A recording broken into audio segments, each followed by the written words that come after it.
associates gather on the stand. The trial's a circus, but I've got a plan. Not a grifter, still worse than Dan. Hopscotch squares, don't trip, don't fall. BK in a felony, I've heard it all. Shake it, magic 8 ball. Tell me the truth, will justice call? Me be the diva, she's running the show. Two Capone that, yeah, everybody knows. Trap or fact, well, nobody knows. What the corn echoes as the chaos grows. My credibility left in a vehicle. Hopscotch squares, don't trip, don't fall. BK in a felony, I've heard it all. Shake it, magic 8 ball. Tell me the truth, will justice call? What the corn echoes as the chaos grows. My credibility left in a vehicle.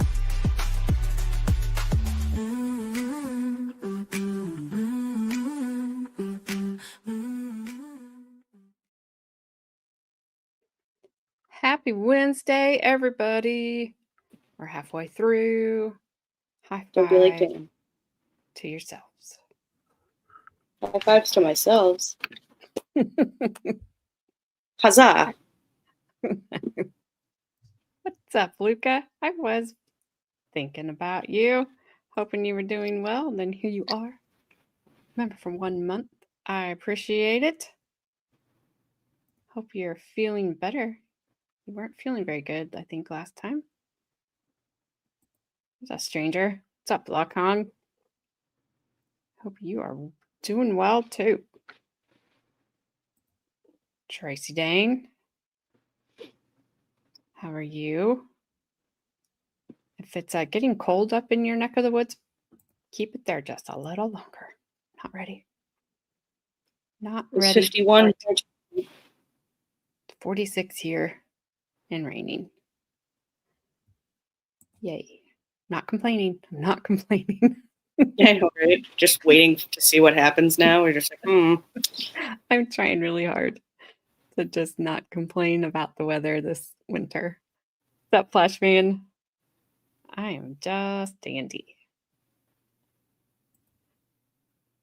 Y'all, I'm at my third cup of coffee since noon o'clock. Get on it. Mom can't go to sleep now. Fun's just starting. We'll all go crazy. I was just going to be over there. We'll all go crazy if you're not here to keep us all in line. Not cold there. Expecting lots more rain, though. Well, we had it yesterday and today. I think tomorrow's maybe supposed to be sunny. I don't know. I quit checking the weather because check it in the morning. Law school ruined caffeine's power on you. Well, curses to law school. That's what I say. Carmen disappeared. Cheyenne brought our dinner. Oh. I saw the plate come in. Oh, you did? Yeah. Well, alrighty then. While she's eating, because I don't want her food to get cold, we are going to continue on with our Rachelle Waterman trial. We watched, I don't know what to call him other than the nicest name I can come up with for him is a weasel and a snitch. A weasel snitch? A weasel snitch. I was thinking of Snitchel? A snitchel. There you go. Good job. Snitchel. Hey, yeah, snitchel. That was Jason. Snitchel. Oh, that was little Jason Arrant. I don't care. He was clearly out to save himself during all of this. He is, I think, the mastermind behind this entire plan. I think he played his best friend, Brian Riddell. And I think he's not a good person. I don't know. Like, he just really, I was like you, Gabby. I was waiting for his testimony. I was waiting for him to connect Rachelle to this trial. And the one person that I thought might be able to, I don't believe. Yeah. Like, I can't believe him. I can't. I do believe, though, that he He also is a little snitchel. Oh, Little snitch. he is.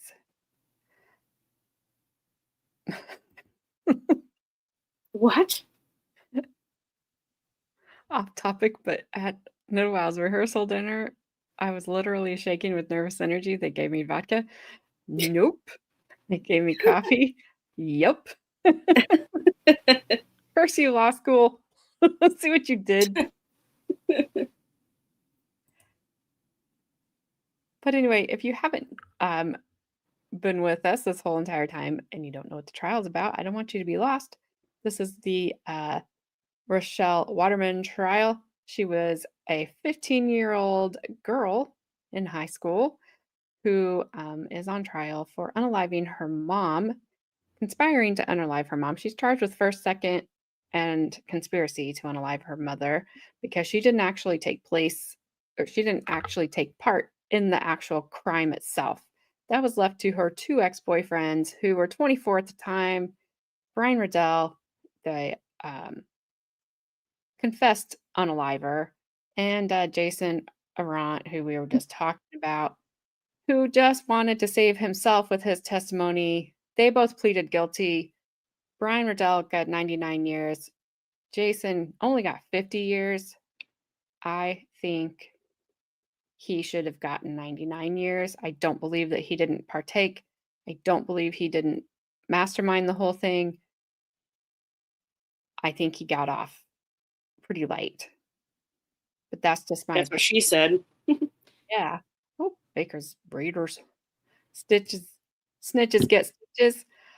Yeah, but what about snitchels? I'm What do thinking snitchels? What do snitchels get? I think he got something special. That's what I think. I hope he was, as Carmen would say, I hope he is a good celly, and I hope he sleeps on his belly every I don't think night. he had a choice. I hope he didn't. I hope they tattooed boobs Jason. on his back. What's up, Tattooed Baker? boobs on his back. Yep. Uh, But I hope they were big, like Dolly Parton's. It was one time. Carmen's get Charmin's. I'm not even asking. Wow. I don't even want to know, Baker. Sue, are you here to save us? no, probably not. What's up, Baker Raiders? Welcome, welcome. Good to Sue see will you tell all. you did this to yourself. What's up, Bad Dazzer? You think it was all gingers? Oh no, we can't do that. Tracy had us both on. Tracy, my. Or as Baker would say, oh my, oh my. And she came over with the echoes. Wait, Baker says oh. Baker says oh my, or does he say oh yeah? Oh, he says oh my. He might say oh yeah. I don't know. What's up, Ray from Dallas? Salute. Broken Baker sent me. Side eye. Hi, Baker made us late. Did you say it's me, Jessica? Jessica. I I'm was just in saying here. that in my head. I didn't say one thing to Ray, so Wow. he's already starting with me. Look at him. Jeez. Sue is here to save us. She says, oh, sure. Hey, Pernilla. How are you? Oh, Pernilla. Pernella's so nice. Yes. Everybody's nice. Most of the time. Everybody from Baker's is nice. Anyways. Hey, Jess. Good Hey, to Jess, see hey. you. Hey, Jess. Hey. Hey, Jess, hey. Hello, Gina Gomez from Baker. Sue. Sue. Sue. You're not nice? Flash fan? Whatever. Whatever. Oh my gosh. Like the nicest person in the world is like, I'm not nice. You're just like a fuzzy ball of niceness. I know. Well, thanks, Ray from Dallas. What's up, Holly? Good to see you. Hello, Holly. Well, Then- Go ahead, Carmen. since this will be my last stream for Sue, Just- shut it down. the rest of the week, I will be at work. Sue, this one's for you. Get this party started. Oh, yay. Let's do this. What's up, Dodo? What Yeah, I do, so- Bobo? Yeah, I've seen him weird at other. I know you guys are normal over here. I'm sorry.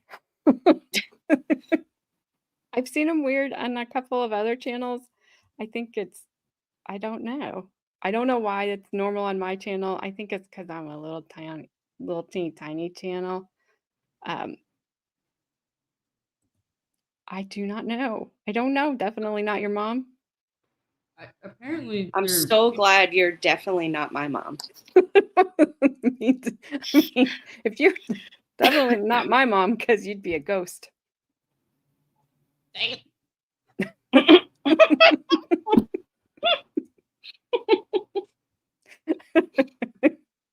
Meaning she passed away. almost- Not that I was going to unalive her. Oh my God, I almost spit rum and Coke all over the place. Sorry.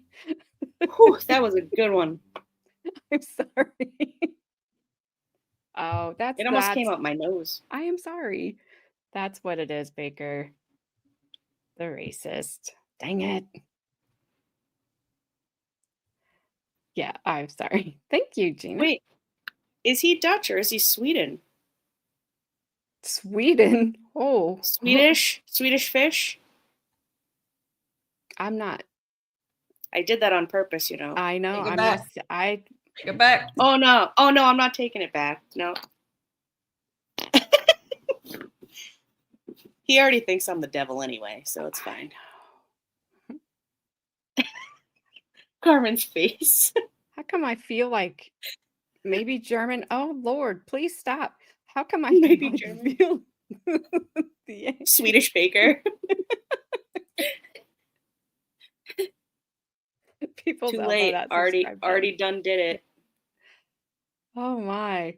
Oh my. Oh my. I know. I can feel like there's some rumblings over in another part of the world happening right now, and it's not good. It's fine. I'll just see him tomorrow on his live and he'll call me some other name. I'm just gonna go ahead and So- take myself to jail. I will see you all later. Remember when I said that you'd be a ghost? I'm gonna maybe ghost myself here. Carmen, Saturday is off. Don't punish Carmen. I arrested myself and I was leaving. We sat silent. We were like, "Oh, don't say that." we were trying. Pernilla can probably hear his screams.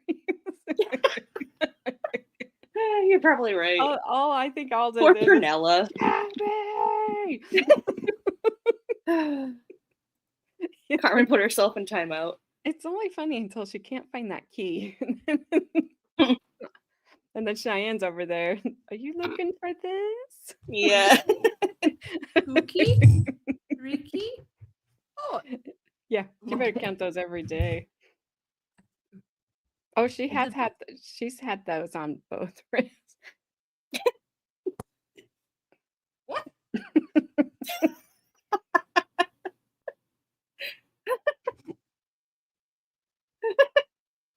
Never mind. I'm gonna go AJ. back to. I'm just. Oh, look at thank you. Oh. Is it Amos? Received a gifted Luca. I cannot even talk Luca? now. A gifted Luca. You cannot have Luca. You got a gifted Luca. Congratulations. I mean, maybe you can have Luca. I don't know. You might That's consent. what we but, meant. That's what you we can- meant, Baker, with German. We were talking about Luca. you get a Because Luca. Luca is and from Germany. You get a Luca. And Stats got a gifted membership from Luca as well. So thank you so much, Luca. I appreciate it. Kumquat is the safety word. Okay. What's up, Hello, Ash? Ash. Moving along. There's Ash. What's up, Ash? Oh my goodness. Well, okay. So we've been That'd be watching real. this, I said that'd What'd be you real. Let's go back around. train cars are all We over the got place. derailed by one word. It's okay. The Swedes. The Swedish fish. You know, The Baker tells me that I need better friends. Starting to believe it. yeah, 'cause I was like, the train Listen, car kind Carmen. of it ended up righted itself a little bit, and then Gabby's like, no. Baker, Carmen needs me because if it wasn't for me, she probably would have, I don't know, ran into another poison ivy bush by now. She's like, oh, look at this. I'm like, don't touch it. Don't even look at it. If you're not, she's like, ooh, piece of candy. You're like, that's not candy. Yeah. Stop it. Stop. You're like, get that out of your mouth.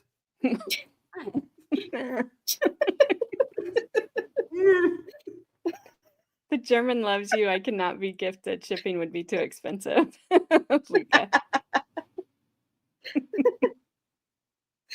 Oh, God. John, Gary, hello. Who is the next bizarre freak on the state's witness list? Well, it is the Funny you should ask. Funny you should ask. We don't know. It's no, I do know. It's a something. It's a Sheila Beardsley.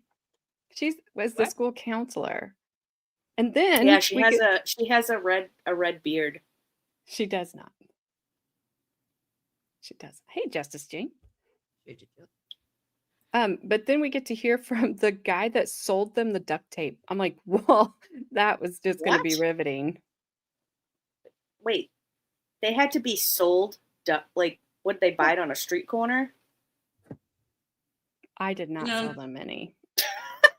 I'm gonna ask Grandma when she's sitting there auctioning things if she's ever auctioned duct tape.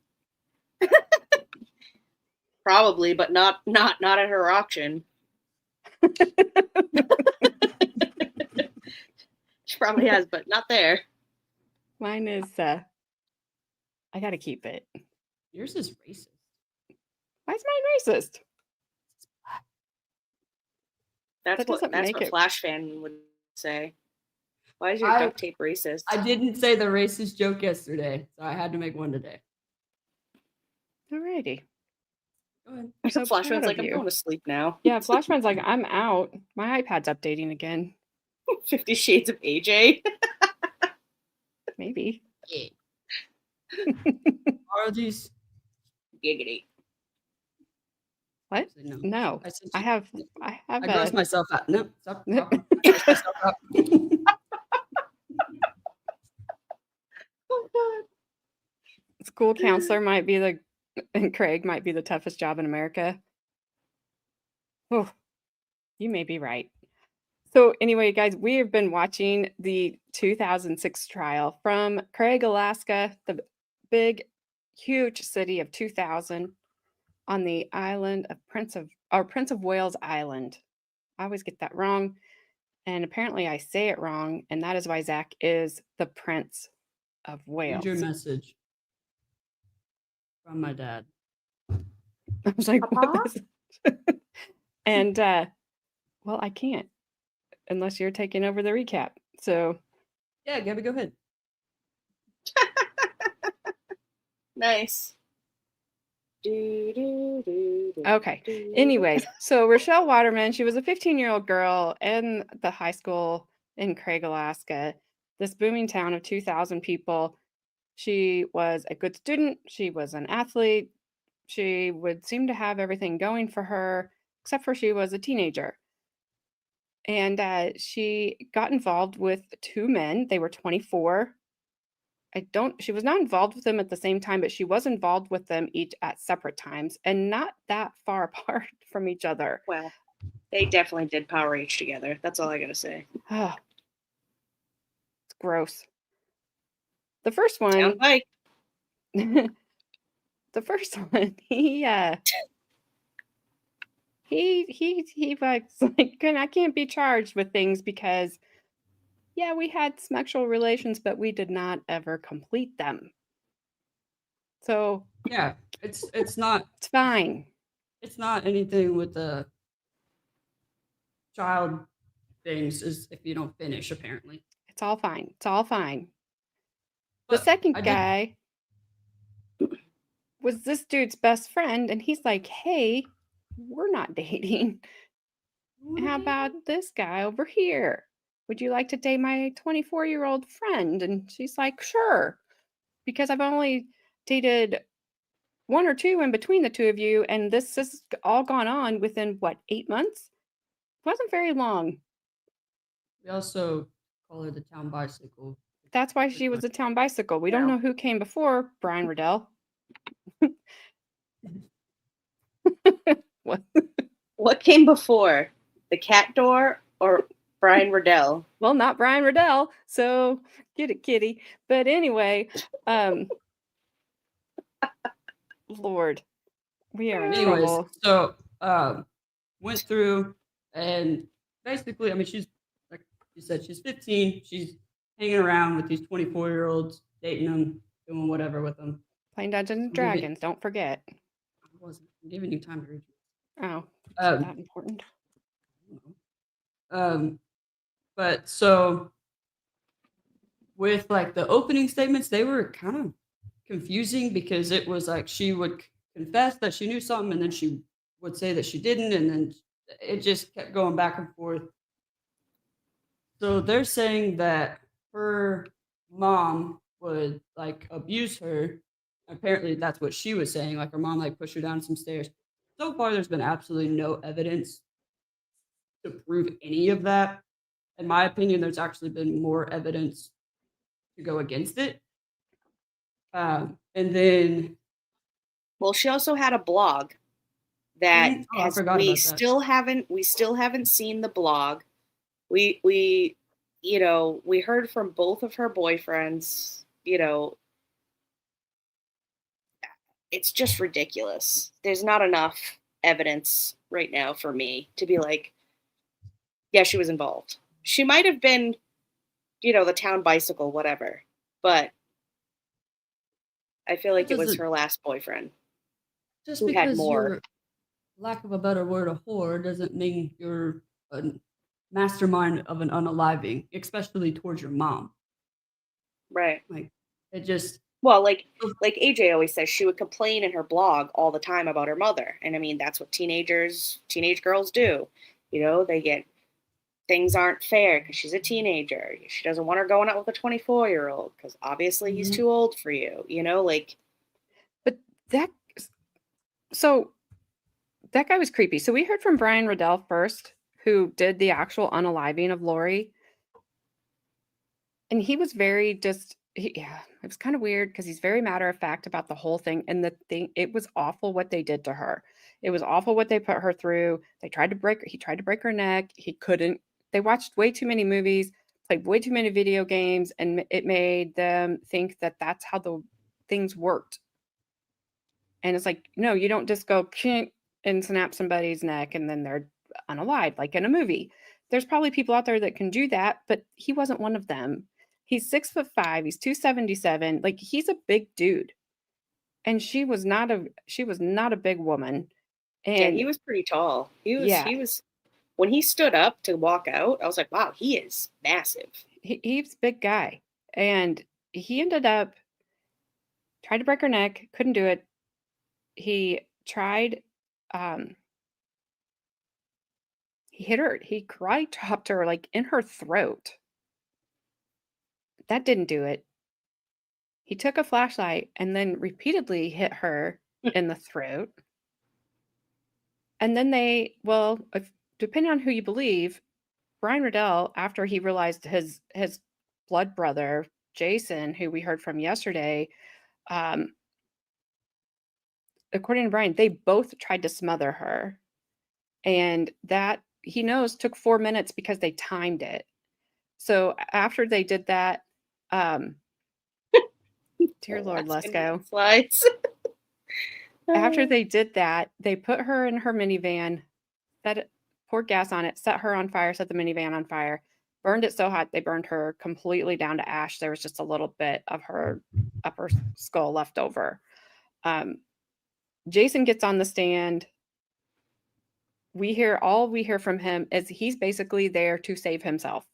He is throwing his friend under the bus any chance he gets. When his friend Brian Riddell was willing to take the fall for this entire thing and take the blame for this entire thing to keep Jason out of prison, to keep Rachelle out of prison.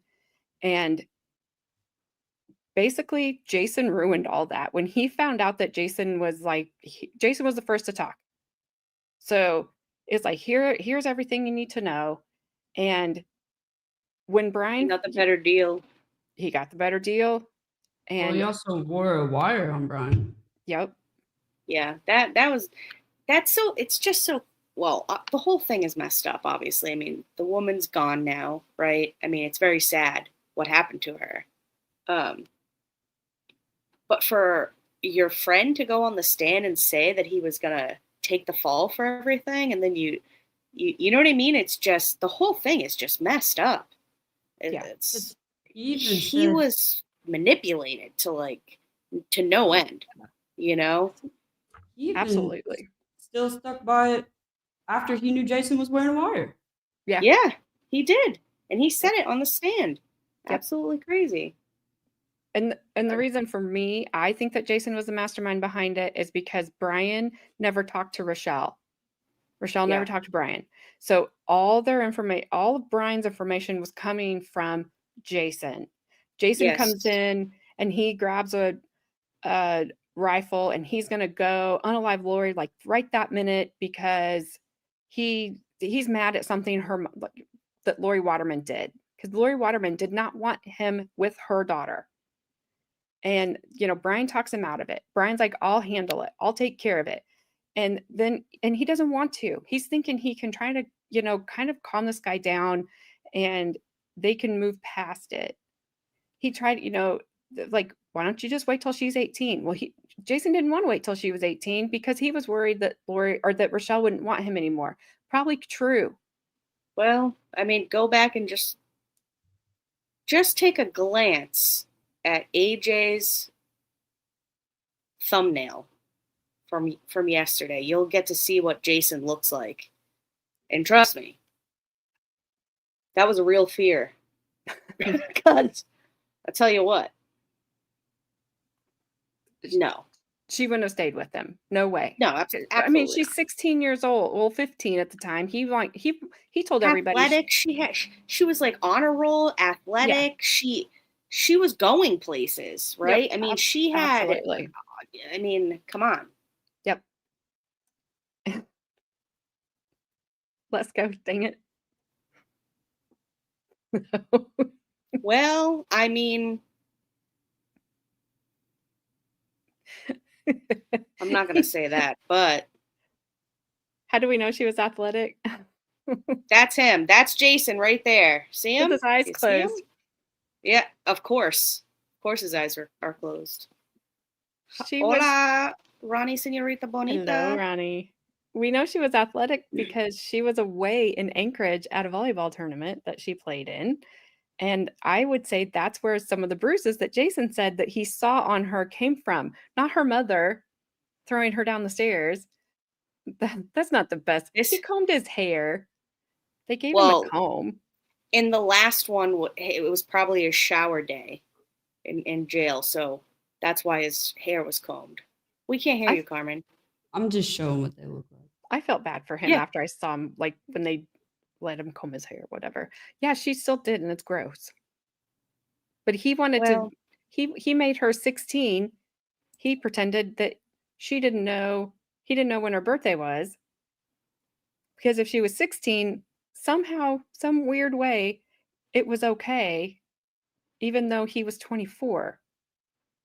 So, well, because 16 is the age of consent, but there's got to be the age of consent in Alaska. But there can't be 3 years. They can't be. Yeah, it's like they can't be 3 years older. Yeah, or something like that. And he clearly was. See how different he looks there? Like, Yeah, it's like super. It's like he should have been wearing a tuxedo here because I feel like he's, I don't know, like a camo tuxedo with his mullet combed down.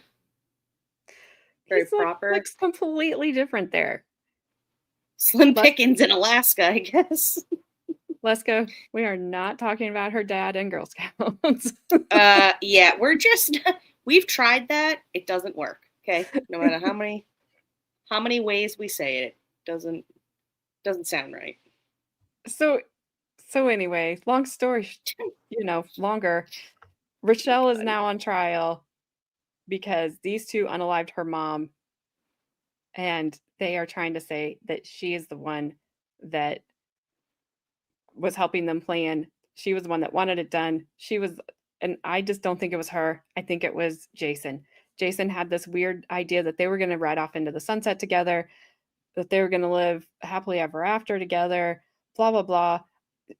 Carmen says that when she would have tried, if that would have happened and she would have tried to leave him, he would have unalived her. I think she would have just wound up in a pit. Oh, I And he would have 100% kept her. think that if everything worked out, once she grew up a little bit and was like, "Oh, I don't want this," I think he would have snapped, and I think he would have Yeah, seriously hurt her or I unalived her. completely agree. I agree with you, Carmen. I think that the town where they grew up obviously didn't have many people. The guy, what's his name, Brian? He owned the computer store. He would have like the high school kids. They'd come play video games, D&D. They were like super, nerdy into like gaming and all that stuff. And I'm sure when Rachelle showed up, they were like, "Oh my God, it's a girl," Not saying that girls don't do that stuff because they do, but I've seen one of those before. yeah, It's like a unicorn. exactly. But it's like a town of like 2,000 people.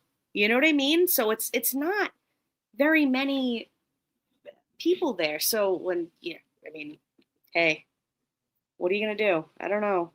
I don't know. agree with you though. I think if none of this happened, he would have snapped, and something bad would have happened to Rachelle. Yeah, because hey, Brandon, and hey, Heidel. This Brandon, Mr. Brandon. Not Hey, Let's Go Heidel, Brandon. hey. Because there's Robin. What's up, Robin? Hey, Robin.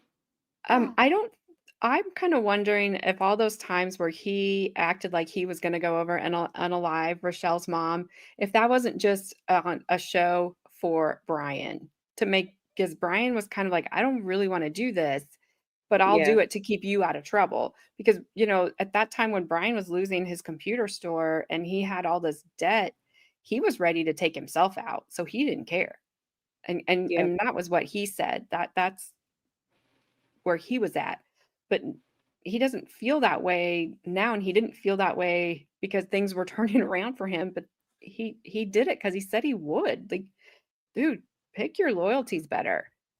About I get it. Like, to be a loyal friend is a great thing, but you can be loyal to a fault, and he definitely was. And if either one of them are ever going to get out, I hope it's Brian. Because he really actually seemed like he felt bad about what he did. Jason Yeah, never the only had time any type of remorse. he didn't have remorse, but the only time that he showed any sort of emotion was when the defense was like, "Oh, so is that basically the first girl you ever met? Did you have any friends? No. Yeah. You didn't. Yeah. Like, does anybody write you? No. Does anybody come and visit you? No. Does anybody put money on your books? No." That was the only time I felt bad for him because nobody had gone to visit him. And I'm like, at least your family should have. Well, that's And the other thing too, is like nobody. we don't know their stories either, really, like what their backgrounds are. I mean, they could have lost their parents young, or they could have just, who knows, just had nobody. You know what I mean? And just ended up there, Well, Brian's were It's not a big abusive. deal. That's why he, Oh, right. Yeah. His Jason mom knew and his that. parents. Yeah, he didn't live with them. And I think Jason knew that. And Brian even admitted on the stand, like, I'm going to protect people I see in that situation. I've been there. And Yeah. so then I think Jason took advantage of that.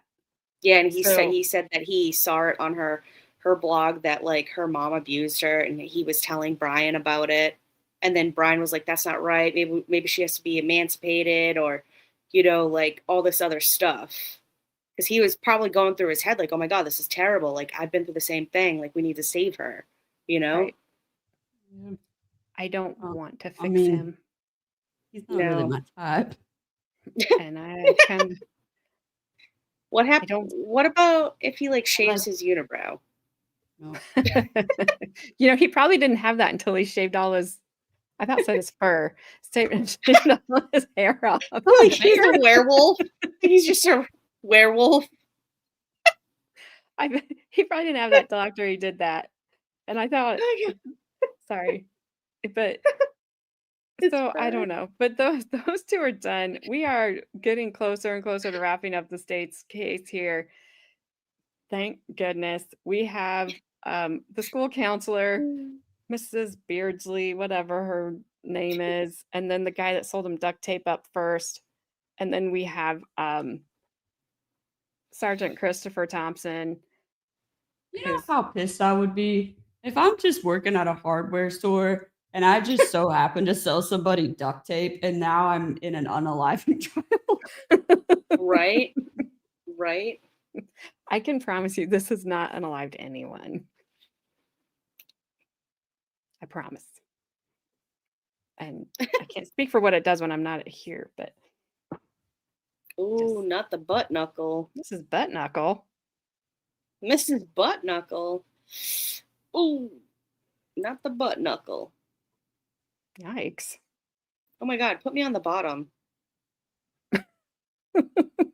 I hate when I'm on the. That's terrible. No one needs to see me. You guys are on camera. I can't get you moved. Oh Just no. you click and drag. I did, but you weren't Oh. moving. Carmen was probably trying to do the same thing. No, I'm looking for a butt knuckle that I'm sure I have saved in my photo somewhere. Oh, I got it saved too.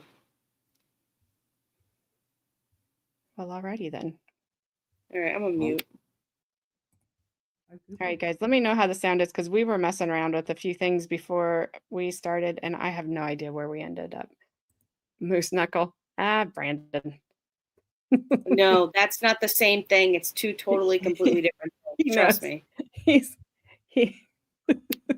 If you Google butt knuckle, that's what pops up. Oh my gosh. Yep, that's the good old butt knuckle. Do you see what Robin said? Put me on the bottom. Said no. Said every woman ever. Hey. Does it make your legs hurt if you're on top, Gabby? Well, we did a really poor job of recapping it. My apologies. At first, I thought that was a lamp. Nope, it is not a lamp. And moose knuckle is what your dad calls moose track ice cream, Carmen. Wow. Has anyone informed him that he's completely wrong? Oh, he knows. And he has said it so much that I have almost said it accidentally when described like ordering. Yeah.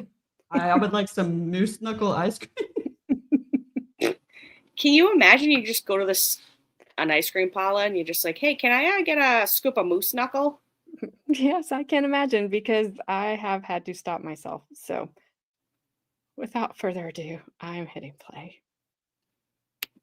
State your full name and spell your first name and last name. My full name is Sheila Lynn Beardsley. Spell my first name S-H-E-I-L-A. Hey, Bri. My last name is B-E-A-R-D-S-L-E-Y. And where do you live? Craig, And how long you lived in Craig? 7.5 years. And what kind of work do you do? I'm a counselor at our school. At which school? Craig Schools, At which school do you counsel at?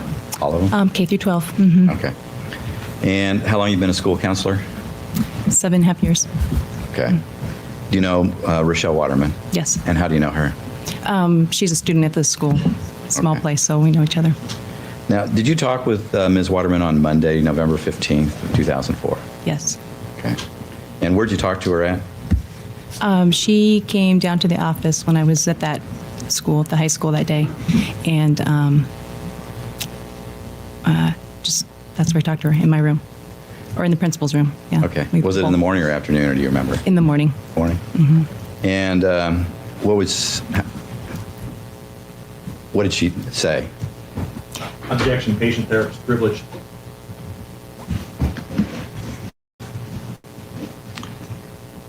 You want to be heard on that? I don't believe that she's a psychologist or psychiatrist. I don't see it. Did you want to voir dire with respect to whether or not there's a factual basis for that privilege to be asserted? If I could, I'll allow that. you said that you are a school counselor. Yes. What sort of training have you had? I have a master's in counseling. A master's in counseling? And so, do you have a private counseling business as well, or is it solely for the school? Just for education, for the education purpose. And so, did you study any psychology as part of your counseling aspect there? Sure. And what are your job duties when you are there as a counselor? At the school, I support students to help them academically, socially, to be successful in school. Any mental health aspects to that? Little. I mostly do referrals to the counseling agencies just because of my overextension of work there at the school. Do you have, as a result of that in the school, do you have a duty of confidentiality? Yes. Is that because you are, in fact, a therapist of types? Counselor, therapist of types, sort of? Yes. Your Honor, at this time, I would renew my objection. Did you wish to further voir dire? Mr. West? The confidentiality, does that apply to all the school personnel? I mean, all the teachers and stuff? Maybe not as extensively. It's just that the only thing I reported that Rachelle told me Well, was, don't go into what she told you, but yeah, without going with what she told me, was just that she told the same thing to several people and people were reporting at the office. And I just said, well, that's kind of weird. And she said the same thing to me. And so it was already out there. It wasn't like I didn't report anything other than what was already reported by at least 2 other people. okay. So it's stuff that she had told other people? Yes, yes. So it wasn't confidential at that point. Okay. Yeah. May I be heard on that, Your Honor? Yes. That's not personal knowledge. That would be the basis of her knowledge of what Rachelle had told other people would essentially be hearsay at that point. So for that reason, since Ms. Beardsley was not present when Rachelle had told these other people, I don't think that the state can rely upon it to argue that it's not confidential. Well, the privilege applies on behalf of a patient to prevent another person from disclosing confidential communications made for the purposes of diagnosis or treatment of the patient's physical, mental, or emotional condition, or persons who are participating in the diagnosis or treatment under the direction of the physician or psychotherapist, including members of the patient's family. I haven't heard an evidentiary foundation that would support the argument that these were statements made in the course of a confidential patient psychotherapist relationship. Well, my understanding, first of all, that there is a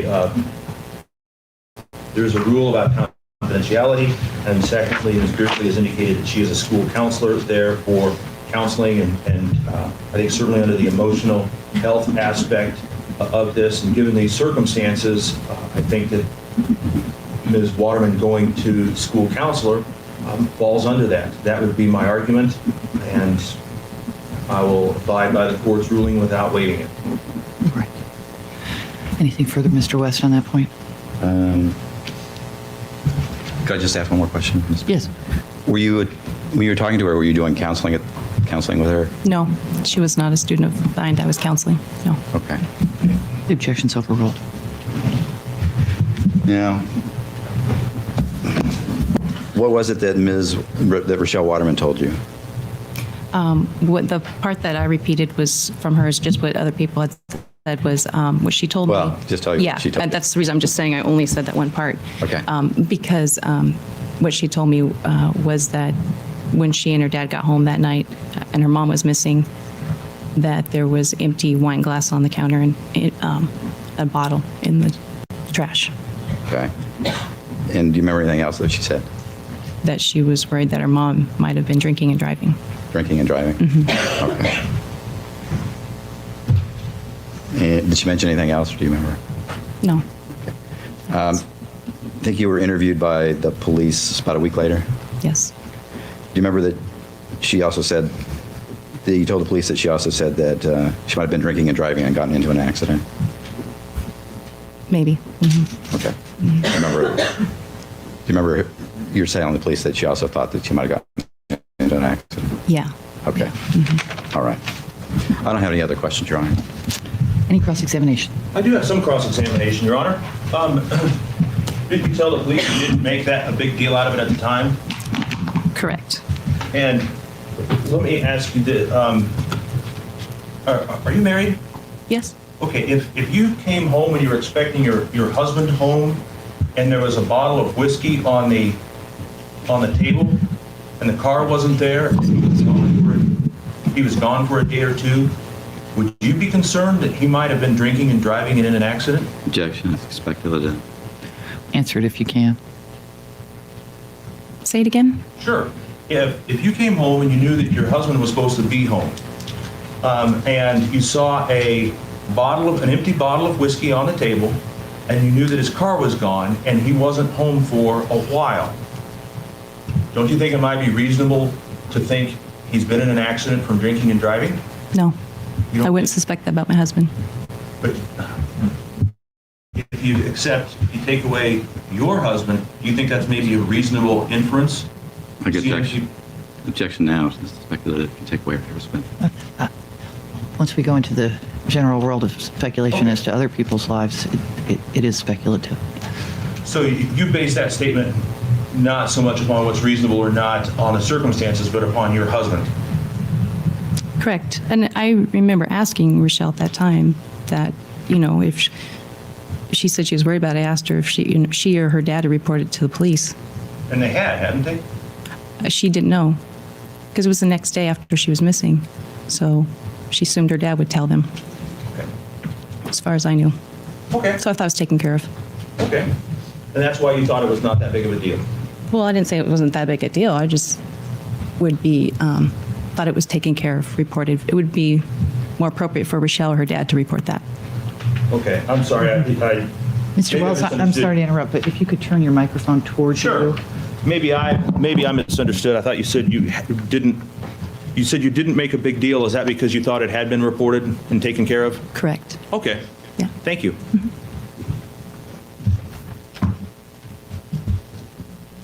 Nothing further. Okay. Any redirect? No, ma'am. All right, thank you very much. And watch those two steps as you step down. What was that? Also, I forgot to tell you all, this prosecutor is awful. He does not ask good questions. He mumbles. He trails off. I'll be glad when I don't have to hear him anymore. But okay. So I guess, and it's weird to me, she went to school the next day while her mom was missing. Yeah, if you were missing, I'm not going to school. You weren't I'm going to gonna go to be like- school anyway, but even if I That was wasn't beside the missing. point. At least I had an excuse not to go. I'm gonna be like, Mommy, They are oddly chilled. Like it's almost weird, Robin, because when her husband everybody testified, there's- he was just too. Well, he's also a bit. I know. It was weird though. I gotta do this one. Are you talking about this, Robin? All right, I'll stop doing that. At What's least up, AT1? Awful. So that's his name. Is it the first or the last? Wait, I don't know. The dad was the weirdest.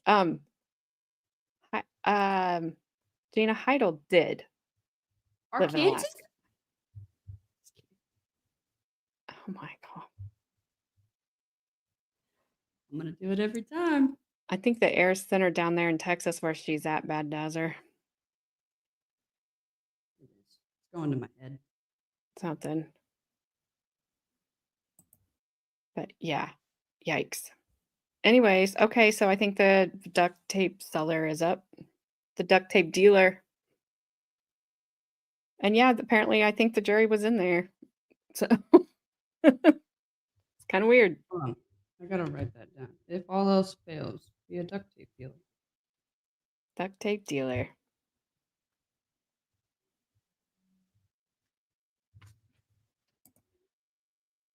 AJ, did Carmen play the sick scare when she was in school, meaning she's too sick to go to school? Yes, she would. And if she did go to school, I would come she would home. go to the nurse's office every day, and her temperature would be like 99.2, which was normal for her. But at school, that got you sent home. Hot blooded. Finally, I told her teacher, stop letting her go to the nurse. Please, Yeah, unless which didn't she's work. like really sick. Well, the time that I was really sick, she was like, "Your mom told me not to let you go home." I'm like sitting here, exorcist vomiting everywhere. I was like, "Please let me go." Your mom was like, she really needs a break from you. So please stay the school day. I She'll see you didn't. I at walked down to your classroom. I was like, I Okay. need to go home. That's what I get. That's what you get. That's what you're gonna get.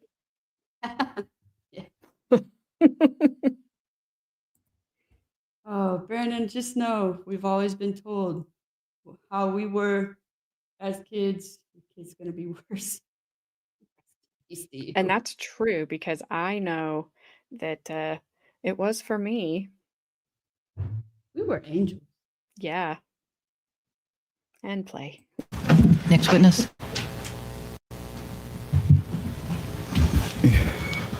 State your full name and spell your first He name looks and like a last duct name. tape dealer. Irving F. Langmaid Jr., IRVING, And what community you live in? Klawock, And how long you lived in Claw? 5 years. And what kind of work do you do there? Work at Black Bear Store. I couldn't hear you. Work at Black Bear Store. And what kind of store is that? It's convenient sporting goods store. And it's in Clawalk. Yes. How long you worked there? 3.5 years. Okay. And are you a sales clerk? Yes. Okay. Now, let's see, you were interviewed by the troopers, is that right? Yes. Have you listened to the recordings of your interview? Yes. Okay. When did you do that? Week or two ago. Okay. Now, do you remember on a Saturday, November 13th, 2004, two individuals that you later found out their names, Jason Arrant and Brian Riddell, did they come into the store that day? Yes. Did you know their names at the time? Yes. Okay. Did you, do you remember what time you worked that day? I believe I had the 10:30 or 10 to 5 shift. 10 in the morning to 5 in the afternoon? Right. And had you known them before? Yes. Okay. And what did they do in the store then? All I remember them is buying the duct tape. Okay. Do you remember how many rolls of duct tape they bought? I believe it was 2. 2 rolls? Okay. And do you remember about what time of day it was or just during the shift?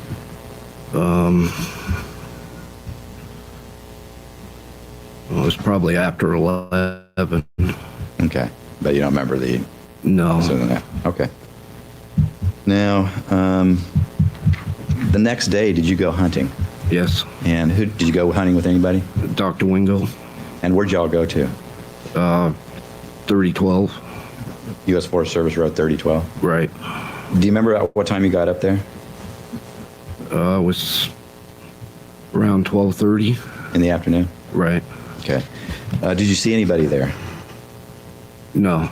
Did you see anything unusual? Almost saw the van Okay, where were you at when you saw the man? almost at the end of the logging road. Okay, so you went all the way up that road there? Right. Okay.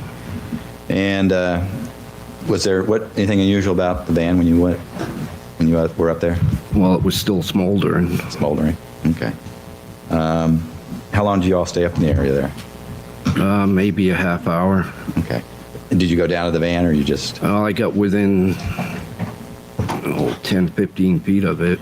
Okay, so you didn't look inside it? Well, I could see the driver's side and the passenger side seat. Mm-hmm. There was hardly anything left of them. And I kind of scanned the area looking to see if anybody got hurt, and I was checking to make sure all the fires were out. Okay. Were there any fires burning? There was some smoldering. Okay. As you were leaving, did you have contact with anybody? Yeah, we met the troopers coming up. Okay. And did you talk with the troopers? Briefly, we gave them our name and a little bit what we saw. Okay. Did you see Mr. Riddell or Mr. Arrant anytime after that? I saw Rydell a couple days later, and his head was shaven, and okay. How was he what did he look like when he came in the store to buy the duct tape? he had his full set of hair and long hair. All right. Is that the way he normally looked? Yeah, And then a couple of days later, you saw him. he was Would have been- completely shaven and. All right. I don't have any other questions, Your Honor. Any cross-examination? Just a couple of questions. You said that on the 13th, that was the Saturday, you saw Jason Arrant and Brian Riddell come into your store. Right. Do you know Rachelle Waterman? I didn't at the time. She didn't come into the store with them, did she? No. Okay. No further questions. Any redirect? No, ma'am. All right, thank you very much, sir. You can be excused and watch those 2 steps. Wow, Well, that good was, Lord. I mean, edge of our seat testimony right there. He ate half the brownie tray. Let me just say that. Then he got up. He's like, I gotta get the F out of here. He's like, do you know Rachelle he Waterman? take He's like, off? right. Is that what you're Did you saying? go all the way up? Did you go all the way up the road? Right. So not only did he sell them the duct tape, he was with the guy that found Lauri Waterman. I He mean- was with the guy that found her? Remember he was talking about the next day he went I'm hunting. surprised he even saw her. Yeah. I'm surprised he saw anything. Wow. He that was the most ridiculous witness I ever seen in my life. Is that for real, John Gary? 4.7 stars on Google reviews for the What was it where, called? Black Bear store. Oh, so it really does have a sign that reads no corks or spikes in the store. Wait, did you just pull it up?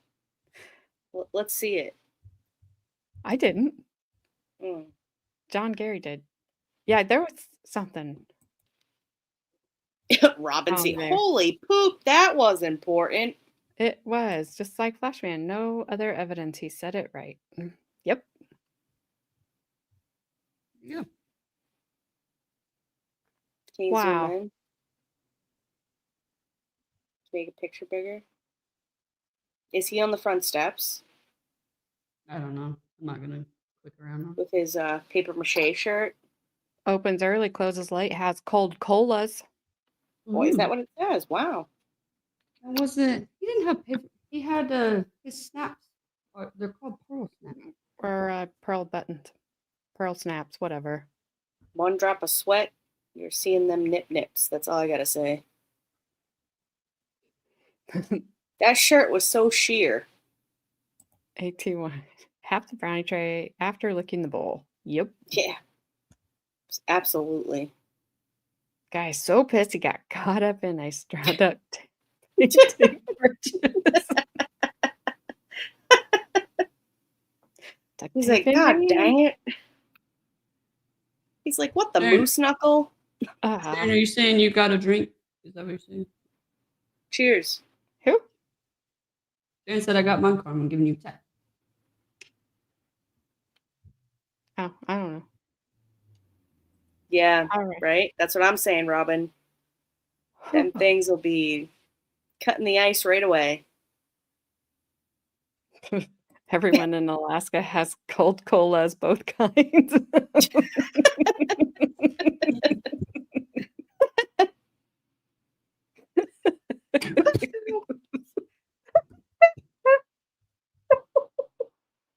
Oh, were you saying that to share? Carmen's like, peace. Yeah, you would think they would be easy to find in Alaska. Apparently, you got to advertise. Maybe you should advertise. We've got warm colas. All right, we're going on to Sergeant Christopher Thompson now. Whatever you say there, partner. Oh no, I'm not ending. Don't you worry, your pretty little head, Flash Man. I almost died. I liked it. Ooh, fizzy. And here we go. Please be seated. We are on record without the jury present. Mr. West? Yes, Your Honor. I guess before trial stuff, when we were dealing with the photographs, I told you I was going to introduce the one that were discovered on Mr. Arrant's computer. And you wouldn't let me introduce the actual photographs itself, but I could get in, the facts that they were found there and what the pictures. What's he talking? He's talking about the photographs that Jason Arrant and had of Rachelle, the minor, on his computer. And The Jason nudie ones? yeah, he would tell her how to pose and how to take her pictures. There's also some videos. He tried to get those in. We heard that argument a while ago. The judge said no, thankfully. But so he's reminding her, like he said he was going to, at this witness now. So Oh. Free coffee on Fridays. free coffee. I mean, that would be something to advertise. You get a picture. If you get a free picture with free coffee Fridays. You don't have RC Cola out there? Let's go. Oh, RC Cola. No, we don't have RC. Really? We just got cola, which is off-brand Coca-Cola. Does it just come in like a black and white can? It just says cola. No, it literally is the same colors as Coca-Cola. It just legit just says cola on it. And it must have like 1 scoop less sugar in it because it tastes like cardboard. Well, let's go. We have it here in our stores. You can buy it. You can buy it by whatever, single I feel bottle like that's... in the cans. I don't know. Well, have you ever heard of Tab? Yeah. Tab? Yeah, okay, yeah. We got Tab. What is But- that? You still have Tab? Yeah, I we don't got think Tab. I don't think we have Tab. We have pull tabs that are local. Yay. Tab with the big long paragraph warning on the side of it. Yeah. Don't drink this. I used But to. he could and- potentially have anal leakage, like one of those commercials. Yeah. If you like that, Come on. drink Tab. Those are my favorite. Why You you got take people these like cards? sitting there frolicking in like the flowers, and they're like, side effects, anal leakage, death. They're like, No, don't they're look like- at the flowers behind me. 'cause They're like, anal if you or a loved one was affected by mesothelioma, please call 1-800-TAB reimbursement. Why do I know what cardboard tastes like? Don't ask me that question. You won't like the answer. Oh, I want to know now. Googling. Googling. Yes, yes, they do. The short of it is, yeah, they have CSAM. What's a CSAM? It's like a seesaw, but instead of a seesaw, it's a I was gonna say It's the a same Sam? thing, but instead Sam's underneath it. Yeah. Instead of a saw, it's a Sam. No, it has something to do. I can't remember exactly what that stands. The letters stand for. AT1 probably knows, but it's child. It's this. Oh, Ew. gotcha. Oh, I'm sorry for making jokes. Ew. Yeah. I thought it was a But I thought it these was a guys were not charged with that. Yeah, some there you reason. go. I don't know. Underage. Yeah, underage. I don't remember exactly. It doesn't matter. But Whoever. You guys remember those mesothelioma commercials? That was hilarious. yes. What did Robin say? What? She's like, what was I? My dad was addicted to Tab. He bought it by the hundreds because he was afraid they would stop making it. Well, that's not. We have Yeah, I our am. I don't Cola, even know what it is. but we don't have Tab, so I don't know. Exactly, Bri. People don't know about Grandma's box, but sometimes you gotta do what you gotta do. Oh, Grandma's box is like a warm hug.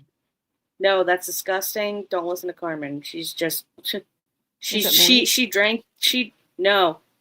Well, you'll have to What ask did you Carmen say? that because you heard me. I said, "Is it moist in there, Carmen?" Carmen, $4.99 a minute. $1.99 $4.99 a additional minute. you'll get extra moist if you join the box now. Moist it up. Bye, Ash. $4.99 a minute. Get extra moist. She has left the building, people. No, Ash is leaving the building too. Yeah, Ash joined in. Yeah, buddy. She went and got Look at her. more. Even You- with the water.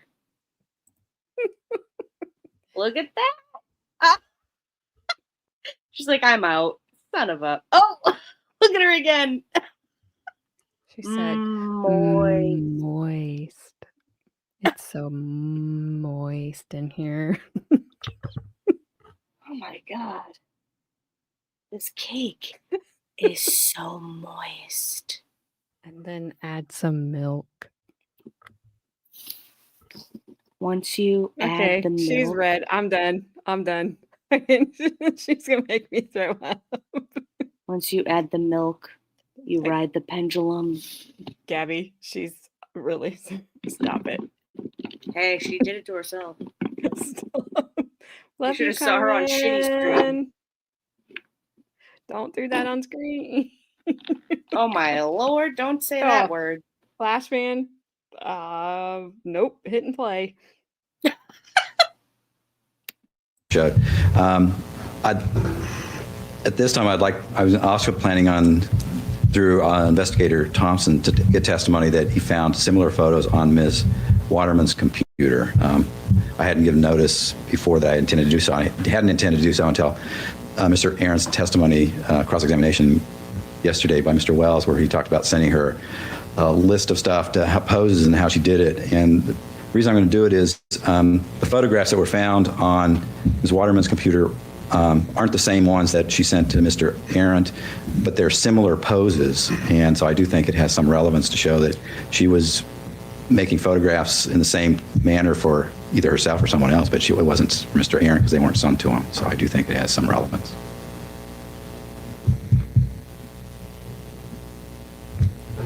Excuse me, Judge, I do not believe that they are relevant. I think that the court should know that let me back up. The relevance of at least the description or the evidence of the photos in question has to do, as the state argues, with the relationship between Mr. Arrant and Rachelle Waterman. And I just can't conceive of any relevance that the other photos would have. If they're made for somebody else, that's certainly not relevant. If they're made for herself, they're not relevant. My understanding, I asked the questions about the email instructing, excuse me, for the poses, because and forgive me, it's been a week and a half of trial, but my memory is that the state brought out that he did have those photographs and that he had asked for them. And so if my memory is incorrect, I'm sorry, but that is what I remember about his direct testimony. So I would object on relevance. I would object that there's no probative value. That evidence is prejudicial. I don't think that the court should allow that evidence.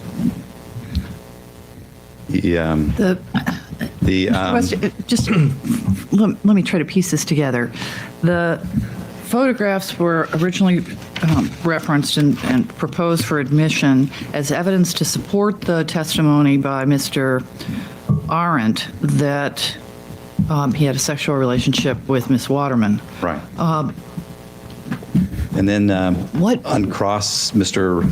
Wells talked about how this is child pornography. He was asking for child pornography. He was soliciting this of her, telling her the poses that she was in. The 16-year-old, or actually she was a 15-year-old girl at the time. And what I'm trying to show is that she was doing the same poses, but it wasn't for Mr. Arrant. It was either for herself or someone else. But she did some more photographs, which are different. They're not the same ones that we recovered from Mr. Arrant's, similar types of poses, but not the same photos. What is that relevant to show? What, To show what that fact and Mr. issue will it make? To show that Mr. Arrant wasn't trying to sexually exploit a underage child, which is what the defense is trying to show. I'm trying to show that she was doing the same type of behavior herself, not even without Mr. Arrant asking her to do it. She was doing these other poses not for Mr. Arrant. Well, even if a juvenile is having sexual relations with multiple persons, Right. it doesn't make it any less illegal if Right. one person is having relations with that juvenile. Right. So, But what I'm trying to show is that he wasn't. And it really, if I understand, I guess your argument is sort of the naughty girl argument. That this is not, that Mr. Arrant wasn't sexually exploiting a naive girl, which I think is what the defense is attempting to show in this case. All right, so you want to introduce evidence that Ms. Waterman also had the nude photos that were sent to Mr. Arrant on her computer. No, they were never recovered. Those photos were never recovered. They were different photos, similar poses, but they were not the same as were she had sent to Mr. Arrant. All right, then, again, maybe my computer savvy's not there. When you say that these are not the same as those sent to Mr. Arrant, do you know whether, is there evidence as to whether or not these additional photos were or were not sent to Mr. Arrant? We don't have any evidence that they were sent to him or not, no. They were recovered on her computer. We don't have any evidence that they were sent to anyone else. I don't have They were anything In other to do words, with they anything. They're they irrelevant. might have been sent to Mr. Arrant, or they might not have been sent to Mr. Arrant, but they're not the same photographs as those that you recovered from Mr. Arrant. No, they're not the same. If you can't tie it together as to whether or not they were sent or not sent to Mr. Arrant, again, how would that be relevant? Like I said, it's to refute the defense contention that we have a 24-year-old man trying to sexually exploit an underage girl who's instead, what we're trying to show is that this was. Okay, first of all, dumbass, she's not dead. She's sitting over there at the defense table. Number two, she is an underage girl, and he was doing that. I don't care. He's pissing me off. Can somebody please take his license away? Also, I mean- I feel like, I don't know. What's up, Frankie? That was a good one, Gabby. I feel like I was thinking of, because YouTube wouldn't let me comment what I was going to say, and it was in response to John Gary's comment where he says there is no town bicycle. Exception. Yeah, and all I could picture is like a smexy picture of a bicycle, right? Where it would be like the tire is, one tire is flat, so it's like equivalent to like a girl posting a picture of like her shirt is off her shoulder kind of thing. Got it. Who's I this? can't- Is this the same guy? Yeah, Same this is- same This attorney? is prosecutor. Yeah, this is prosecutor. Ugh, Flashman, prosecutor this snail. this guy's making me angry because he's trying to he really, really, really wants these pictures in of her, and they're not even tied to anybody. For what Okay. reason? Like, what does I this have to do with guarantee- anything? I guarantee if they're coming from him, we're probably sticky and like, Ew. Probably. That's the missing evidence in the envelopes. This is- exactly. Oh, I'm sorry, we couldn't find it because it was downloaded to my laptop. He That's can't even get it basically out of what his he's mouth saying. because he knows it's the dumbest thing ever. Agreed. Yeah, Wheels up in the air, Bad Dazzer says. do I a mean, I like wheelie. my picture. What is it? Made Let me sure, see. I made sure to make that wheel worse. That's a dildo being Oh, Oh, thank that's you. nice. Good Lord. That's nice. I like that. That's fabulous. Oh my gosh. It's going on my dragon, I like it. an I actual think- dragon. I think he I wasn't sure what that meant, but now I do. It's an I think actual he- dragon. I think he was trying to argue that Rachelle tried to seduce men into unaliving her mom. I guess. Well, I mean, I feel like there was like a bit of that from her, but like, I don't feel like it was like, it was more like a teenage thing. Like she was like complaining about her mom, you know? Yes. It wasn't that serious. And like, they took it to that, him Absolutely. specifically. Absolutely. He took it to that next level, and it didn't need to be that way. They should have just kept playing D&D. They should have went LARPing somewhere. Ugh, well, I was gonna say, I Carmen's thought like, you were "What gonna the say hell is that?" lurking. I thought you were gonna say lurking. I was like, well, he was lurking outside her bedroom window at 2:30 in the morning because he's such a freaking Was creep. he on milk crates? I don't know. I'm not answering that. I'm not getting into that conversation. I'm going to read that Brandon Lesko says, sir, if you don't know what photos were sent, how are these representation of the sent ones? Yeah. They're not. Yeah, they're like So But- like, he But But is. also, these pictures don't have nothing. He already said in his testimony that he got sexy pictures of her. That Well- had nothing to do with what happened. that's well. Basically, I don't know what I mean by this, but think about the Pam Smart trial. You had a minor that was Yeah. testifying, and it was relevant to show Right. that an adult sent explicit photos Correct. to a minor. This, it's not. Like, given I don't know how to explain what I'm trying to say. Show No, me I the get it. blog. I want to see the blog. Is Carmen's bad dragon order in? You want to see my dragons? No. No, but someone's PF Chang is still sitting on the table. Gone. I guess he could argue that the men could be committing statutory rape, but she could still be trying to use Smex to get them to commit red rum. And yeah, but she's still a Yeah. minor. Like the judge is saying Whose dog is that? I don't It's know. yours. I'm sure she'll start howling in a second. I'm sure that just- girls I- have I think- seen sexy pics and they try to like them for attention. Yeah. Well, yeah. Here's the other thing too. We're not like schmex shaming people. People, all different kinds of people like that stuff. Whatever. Blah blah blah. Here's the thing. I just don't think the pictures even mean anything.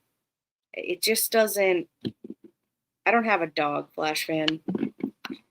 I just don't think it means anything. I think it's unnecessary. I think 95% of what this guy has said through the whole trial is unnecessary.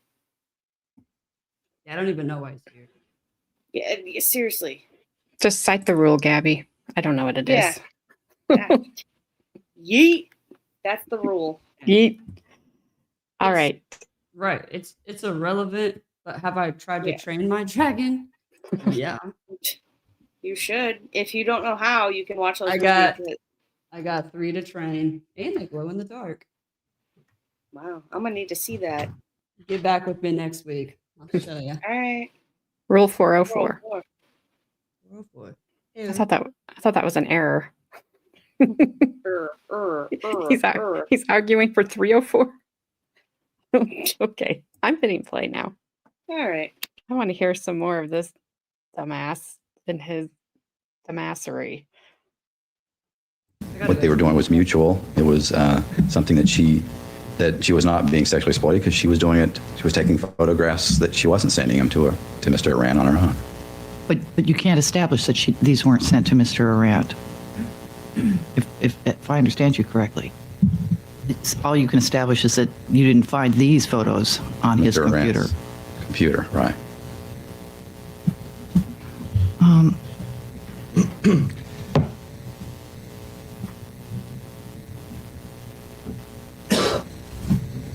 I'm going to exclude it. Without being able to tie it together that somehow these photographs are in no way connected to those that Mr. Arrant received or that were found on his computer, it seems to me that the very slight probative value of the photographs is outweighed by the danger of unfair prejudice. Anything else before the jury's brought in? No, ma'am. Okay.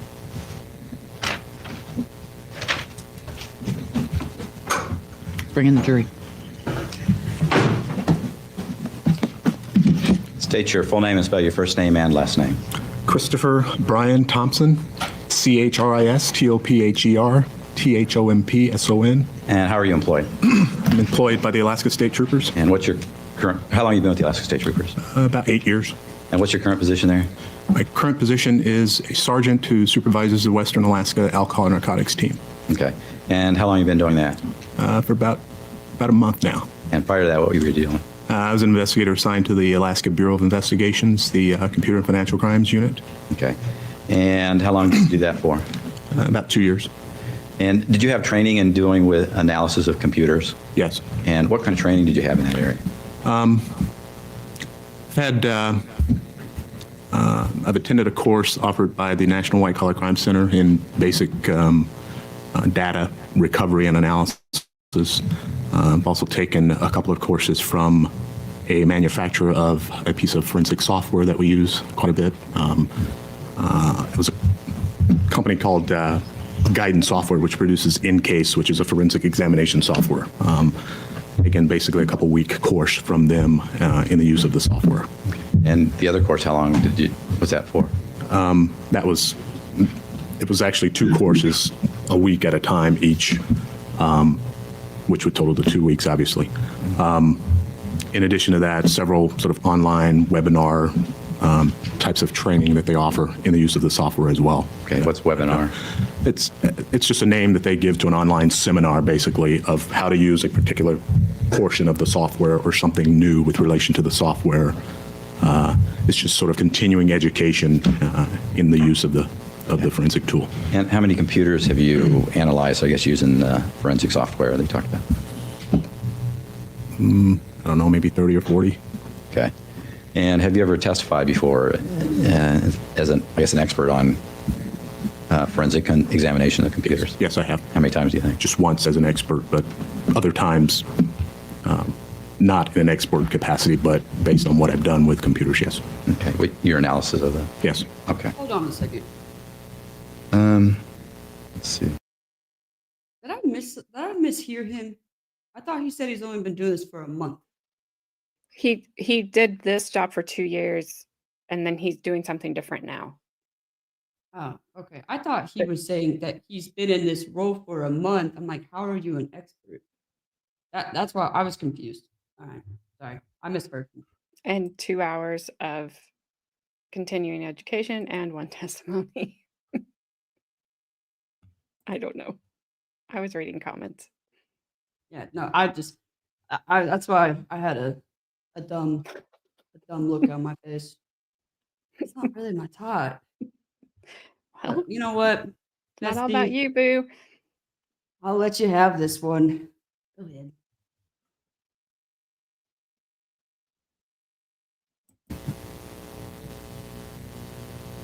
Now, I'm going to show you what's marked for identification. Plaintiff's Exhibit 53, and do you recognize this? Yes, I do. And what is that?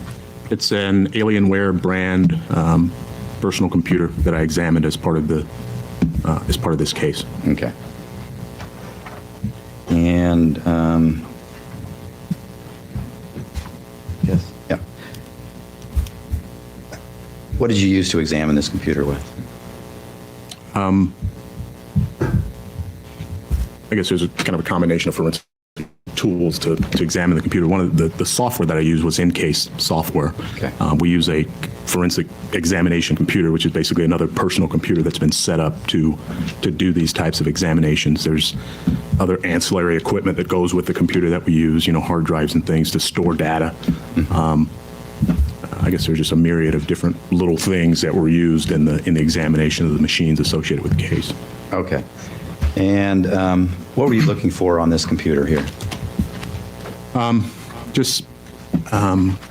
was given a list of keywords. I was looking for written documentation, graphic files, things that associated the owner of that computer with the other parties to the case, primarily. But I was given a list of keywords to look for and things like that, which make the examination go a little bit smoother, a little bit quicker with regard to in using the software. I mean, letting the software do its thing. It works a lot better when we just enter information and have it do the searching for us. Okay. Now, the computer that's up there, 50, I guess it's 53, is it the typical computer, or is it a little unusual? It's a pretty high-speed computer. I mean, it's sort of a gaming computer. I would term it a high-end type of PC. Okay. Now, did you check it for any instant messages that might still be on it, or emails that might be on it? Yes, I did various searches for text. When I talked about the keywords that I was given, that would be that type of search where I'm looking for, if somebody gives me a name, for example, to look for. The software would enable me to input that name and have it search through the entire hard drive for every instance of that name, for example, or term or string of words or whatever. What were these? What were what? Some of these keywords that you're looking for. One that, just sort of stands out in my mind is female parental unit. I was given that to search for as an example. I was told that was a term that the defendant used to describe her mother, as an example. And what names were you looking for as well? Other names of, for example, the defendant's name, Rachelle, and variations of that name, maybe shortened versions of the name or whatever. When we do searches, sometimes obviously names can be spelled differently and that sort of thing, and the computer doesn't know unless I tell it to look for those variations. So we alter the keywords so that the computer will search for those items as well. What about Lauri Waterman? Yeah, I'm pretty sure that was one as well. Okay. Did you find any instant messages or emails dealing with those? On that specific machine, I don't recall whether I found any emails that dealt with that. I remember some text and things like that, but I don't recall offhand whether I found specific emails that. Would instant messages be kept on the computer? Sometimes, yes. How long would they usually?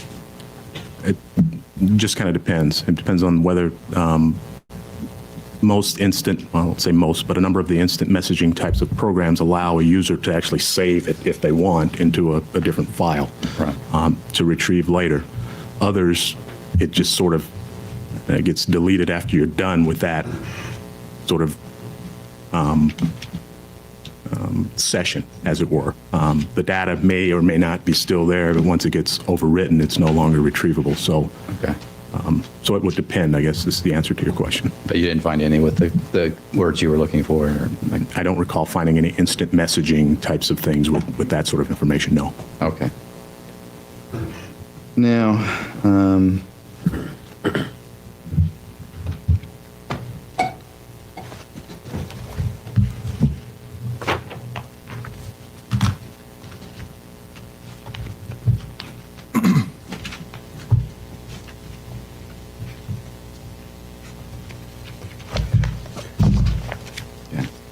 going to hand you some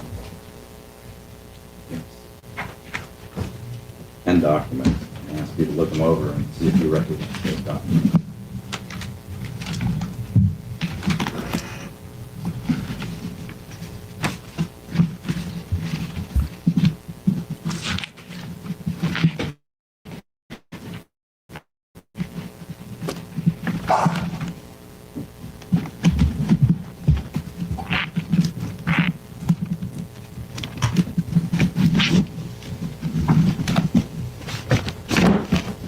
Yes, I recognize these. Okay, I think they're marked Plaintiff's Exhibit 64 to 73. Is that right?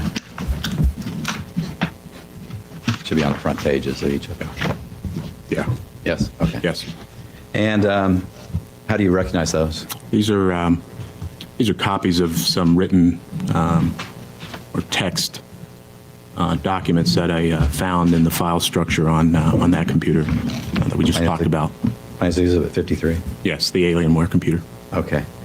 And were they in a folder, or where were they at in the computer? Yeah, they were in a folder. They weren't, deleted or hidden or anything like that. They were just within the file structure, meaning, as you look at the computer, you look through, for example, my documents, and you just sort of follow just the route of, and it's just there. Okay. So there was no real attempt to hide them or anything like that I noted. They were just stored in a folder that was named private, I think. The folder's name was private. I think so. I want to look at your notes. Actually, I can't be sure of that. I know that some other items were in a folder named private. I'm not sure that these were in that folder as well. Do you have your notes with you? I can look. Sure. I don't know why that. No, these letters were. I don't know why that made me laugh so much. It was just dumb. I named this folder private. It shows my privates. This is folder private. Yeah.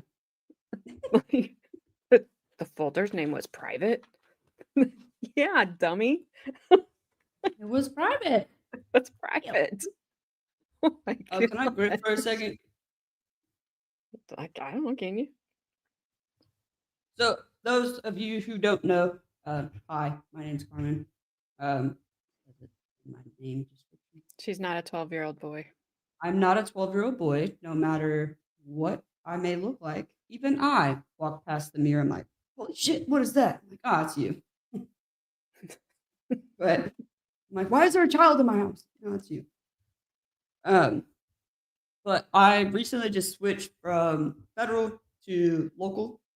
They don't pay for our gear there. Well, they give us like the basics, the bare minimum. They gave me this handcuff pouch, and Sorry. they gave me these cuffs, It's not and funny. that's pretty much it. So I have to pay for my own stuff. I've been hit with a sharp object a couple times, like 27 times in the front, 13 times in the back once doing this type of job. So I wear a vest. It's not required for me to wear a vest, but I prefer to, because now that I work at the local jail, we get all sorts of people in there. So if you want to donate to gear, that's what it's going towards. I've been very transparent, and I will continue to be transparent on pulling things up, receipts, all that stuff. But if you want to donate to it, I would really appreciate it, because that stuff is really or don't.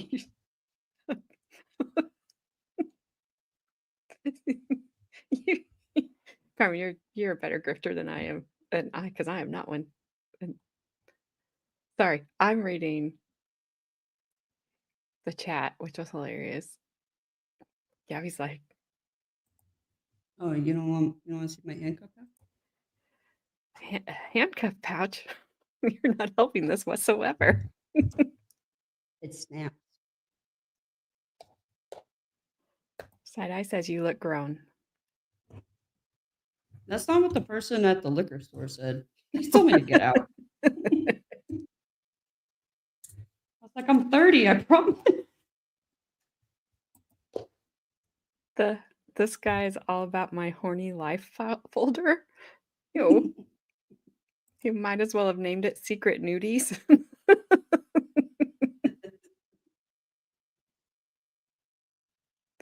Oh my gosh. AT1, yes. That's exactly what I'm saying. I have no idea. Yes. Ah, Gina says, you know that's from your private stash. You didn't have to call me out on it. I bet they know now. Whoever says, I didn't realize they came in a pouch. It's like my little baby kangaroo. You're getting arrested. Oh my gosh. She looks grown, but she's not. She needs supervision. You have no idea. You have no idea. And the good thing about these pouches is you can finger the back of them. Oh my Once- gosh. Hitting place, we can find the private folder. I had to. We're not in the private folder. Okay. They're not in the private folder. Do you remember where they were at, or? They were in my documents. My documents, okay. And how were they, was there a name with them in the folder? Was the file have a name? Each of these had a name associated with them, yes. Okay. Did you place the name, is the name on those letters there Yes. now? Okay, who Yes. placed that name on there? I placed the name at the top of the sheet that shows, the text that's there. Okay. Now, at the top of each of them is, the top portion of the front page of each of them, is there material that you added that wasn't on the original letters? Yes, Okay. yes. Actually, all the information at the top is information that I added. The name of the file is noted pretty much centered at the top. The state trooper case number is in the top right of each page. I added that information. And also there are 3 separate dates that I've added to the top as well. Let me use this as an example. Once you get to the first one, 64, and it has the top 929/04 11/10-04 9/30/04. It says letter for Shell for 8915. Is that what's on the top of 96064? Yes, And that information is what you added to the letter? yes. Now, this number here, 04-89156, what's that? That's the Alaska State Trooper case number that's associated with this investigation. Okay. And this one, letter for Shell, what's that? That's the specific file name associated with that letter.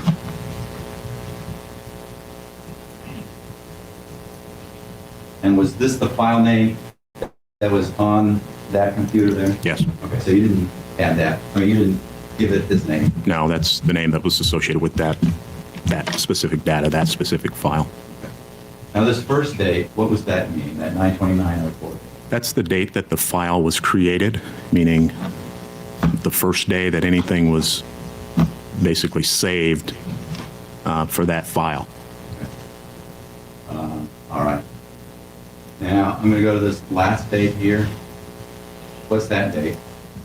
That's the date that the file was last written to, meaning the last time that there was any sort of alteration made to the file, whether it's something deleted, something added, any alteration to the file at all. That's the last date that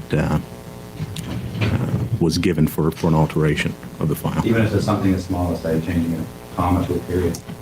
Adding an extra space, anything, any alteration that was made and then saved would result in a change to that date there. Okay. And what's this middle date here? This past date? That's the date that the file was last accessed, meaning simply looked at, for example, or opened without any alteration to it. And opening it, looking at it, what else might this date be? Just any access to the file. I mean, if you open it, if you look at it, if you just open it and print it out, if you anything that you did to it, as long as you didn't make any alterations to it, would show that date. Okay. Now, where did these 3 dates come from? Those dates came from the file. Those are dates that are given by the forensic program that we used in the examination. I mean, where does the forensic program get it from? It gets it from the file. There's registry information associated with the file that shows when all of these things were made within the file itself. Anytime you, for example, if that's a Word document, using that program Microsoft Word, it just automatically captures that information and associates it with that file so that it's later retrievable by, you could retrieve it just by the program itself. But in this case, it just came from the forensic examination software grabbing it for me. Okay. So by looking at this information at the top, you can tell when it was created, which was what date? September 29th of 04. And the date of the last alteration was? The following day, September 30th of 04. And the last time it was looked at or done anything, or was last access was? This is November, it's like 10th of 04.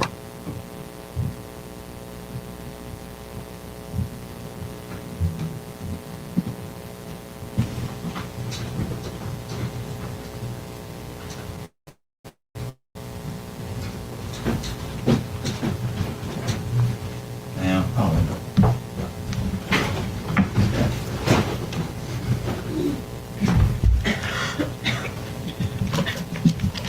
the information about these dates, they came from that computer there, right? Is that right? The software recovery from that computer. Yes. How do you know the dates are correct that are on the computer? First of all, that specific computer, one of the things that we do during the examination is look at the computer's date and time settings as they are, and that's something that just is maintained in the computer. In every modern computer has a small battery in it that even when you turn off the computer, it maintains certain information. One of those bits of information is date and time information. Okay. So we look to the computer to, when we examine it, to make sure that the date and time settings are correct. Okay. Or not, so that we can note that and maybe have that reflect on things like this. In this case, the date and time information was correct for that computer.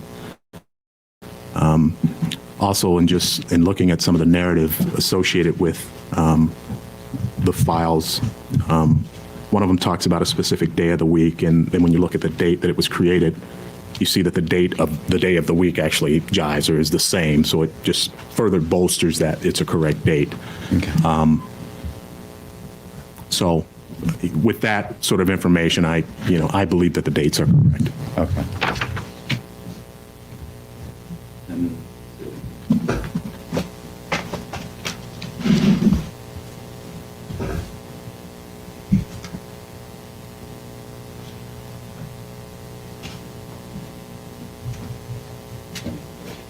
the Plaintiff's Exhibit 72, date up there is that it was created with what date? November 3rd of 04? November 3rd of 04. Yes. Calendar. Did someone just back real quick? And does it say on the beginning of there what he was in the text? Does it indicate a date up there? It indicates a day of the week, yes. What day of the week? Wednesday? We've got a calendar of November 2004.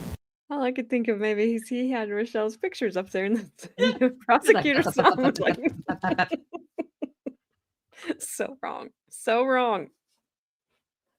Yeah, I would look at me that way too, sir. Disappointment right wrong with there. Huh? Yeah, he's looking at you like, what the hell is wrong with you? A lot. He's disappointed. That's even worse. I'd rather Yeah, someone you know. that.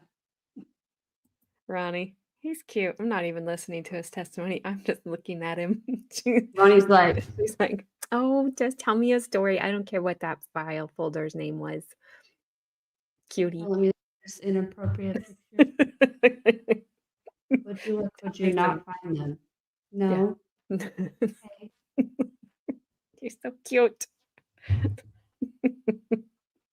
You're scrumptious.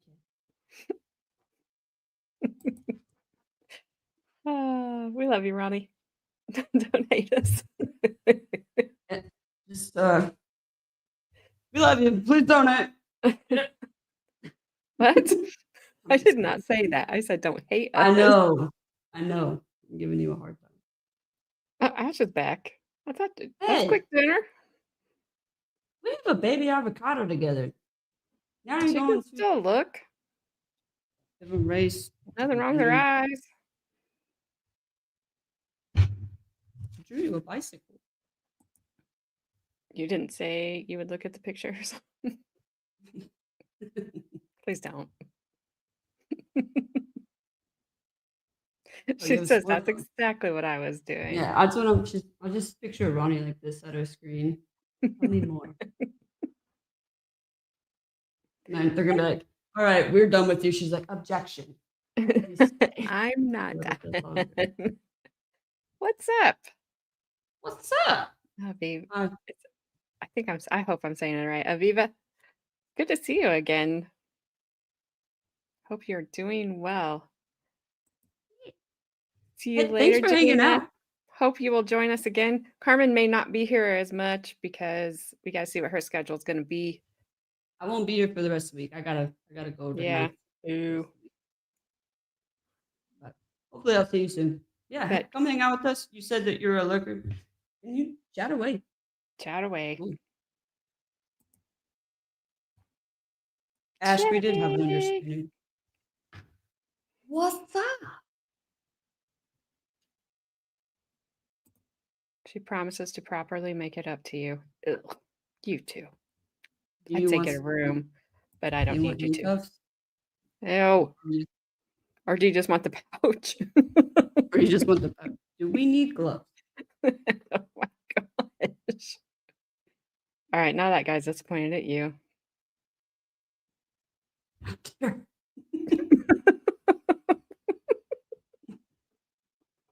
What date is November 3rd?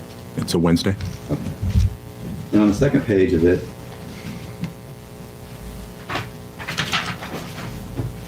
it also references, find it. So I guess you heard about Bush, 4 more years. I don't really care either way. That's a reference to presidential election, I would say so, yes. which was held November 2nd. Yes. Okay. So is that the type of thing you're talking about? Yeah. Verifying the date and stuff? Yes, exactly. Now, after you printed all the letters off, did you do anything else with them? It's information that I shared with Sergeant Farron. Okay. You just gave the letters to him to, Yeah, I mean, they were printed off and, made part of the supplemental report that I did, that sort of administrative stuff with them, and of course, sharing the information with the person who asked for it or asked for the exam. That's just routine, what we do when we do exams, obviously. so your job was just to recover the information from the computer and then turn it over to Sergeant McFerrin? Exactly, because there's things about the case I don't know, obviously, and he'd be more in a position to know what some of this stuff meant, as, more so than I would in this case. Now, the computer, did it have a password that you had to get into these documents or not, or do you remember? I don't remember there being a password. Okay. And sometimes even, in doing a forensic exam, with the type of software we use, sometimes even password protected things, I mean, the forensic program sees the stuff and doesn't tell me it was password protected or anything like that. So if there's something I suspect is or was, or if that's something that the case officer indicates is important or that I should look for, then I would. But in this case, I don't recall there being anything protected, nor given any specific instructions to look for anything that was protected or hidden or anything like that. Did you find any photographs of Rachelle Waterman on the computer? Yes, I did. Okay. And did you know what she looked like? Initially, no. Okay. And I, again, referred to Sergeant McFerrin and asked, who was this? And at that point, I learned that those pictures were indeed of her. Okay. And how many photos did you find of her on this computer 53? I'd have to refer to my notes to be exactly sure. I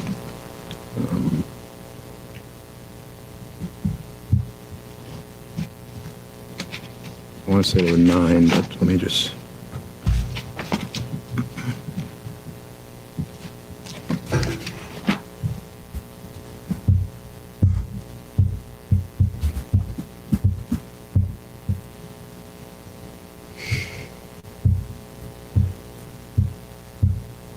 Yeah, that would be a horrible job to see pictures. There were like 9 minors. still images, and then there were some video clips. There were like 4 different short video clips as well. Of Ms. Waterman. Yes. And can you describe what these photos show? You may go through each photo, or Sure. how would you like me to? I just verbally describe what you see in the photos. I'm going to look at them as I describe them, if that's all right. I don't. Probably the only way that I could do it, actually. Okay. Can we Me too. push the bench for a second, Your Honor? Yes. Okay.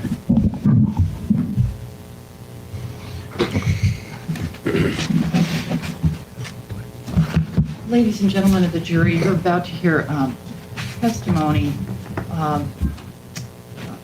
that will reference sexually explicit photographs taken of Rachelle Waterman. That evidence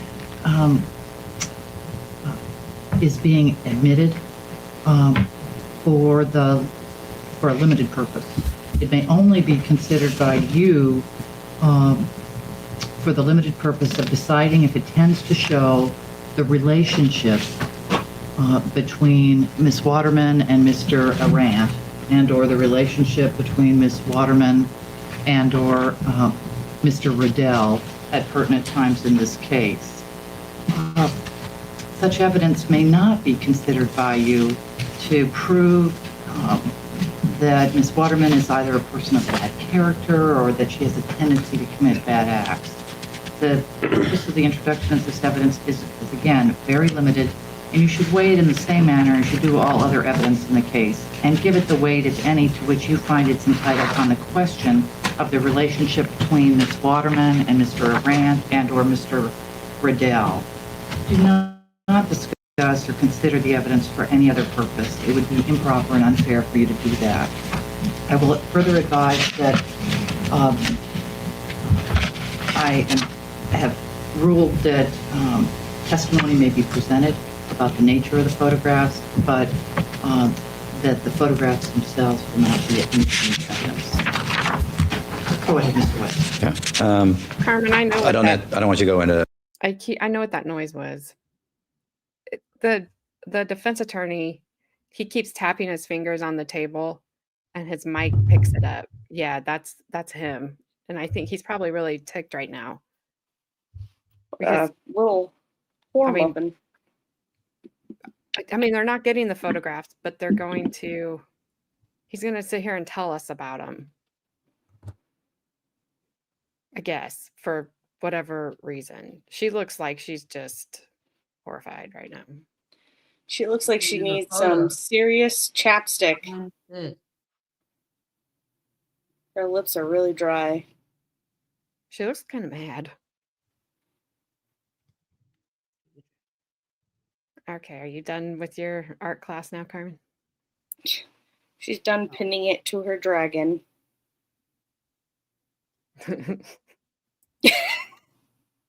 I agree. Whoever, they should be irrelevant. I don't like this. I don't know where this is going. And I feel bad for this guy one, he already had to see them, and two, he now he has to sit here and tell everybody about him. You would still resign before doing this? I might, yeah. I wouldn't say you missed it.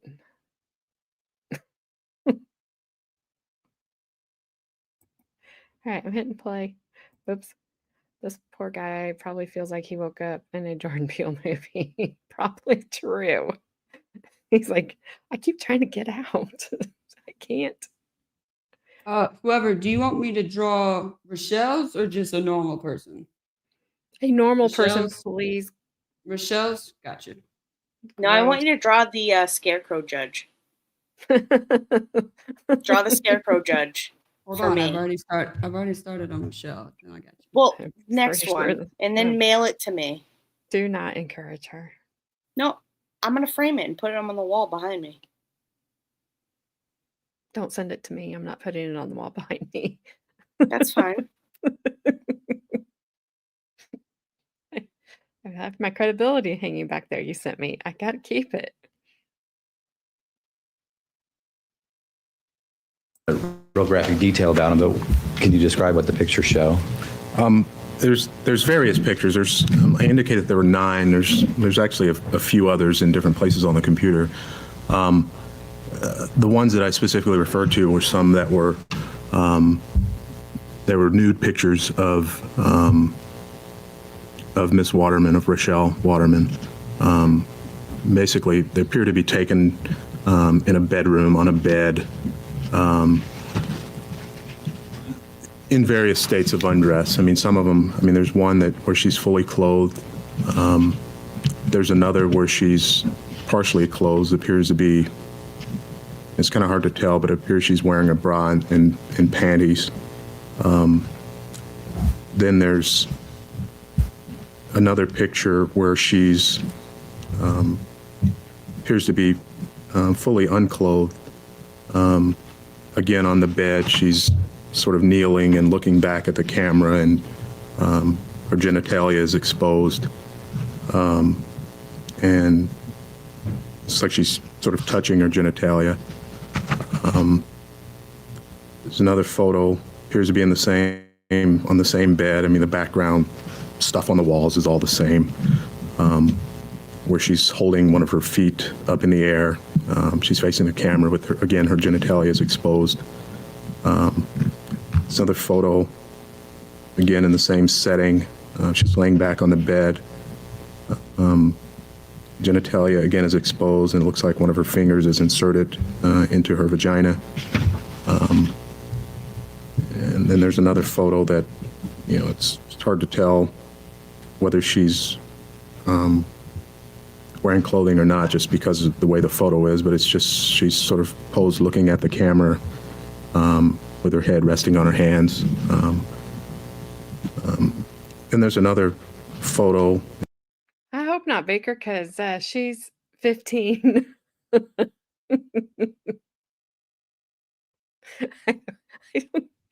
Who's Jenny Talia? Yeah, who's Jenny? Jenny Talia. Oh, Who is that?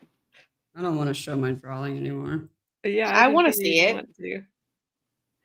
I want to see Happens it. when you're the town bicycle. Oh my gosh. Is that a toilet? That's her gaping hole. Okay, that's after- enough. Oh. Wow. Wow. Yep. Whoever. Jenny?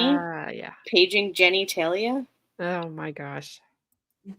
Yeah, she didn't come up with those. She didn't come up with these by herself. I'm sorry. She did not come up with these. That's all him. I guarantee. Playing director. Bicycle. Bicycle. Yeah, but Jason's over there like a little to the left. Ew, he probably was too. No. Gross. Tilt your head slightly. Fucking weirdo. Freaking weirdo. Sorry. Now Yeah, open your. it's No, really I'm bad. not gonna- I'm It not going is to do it.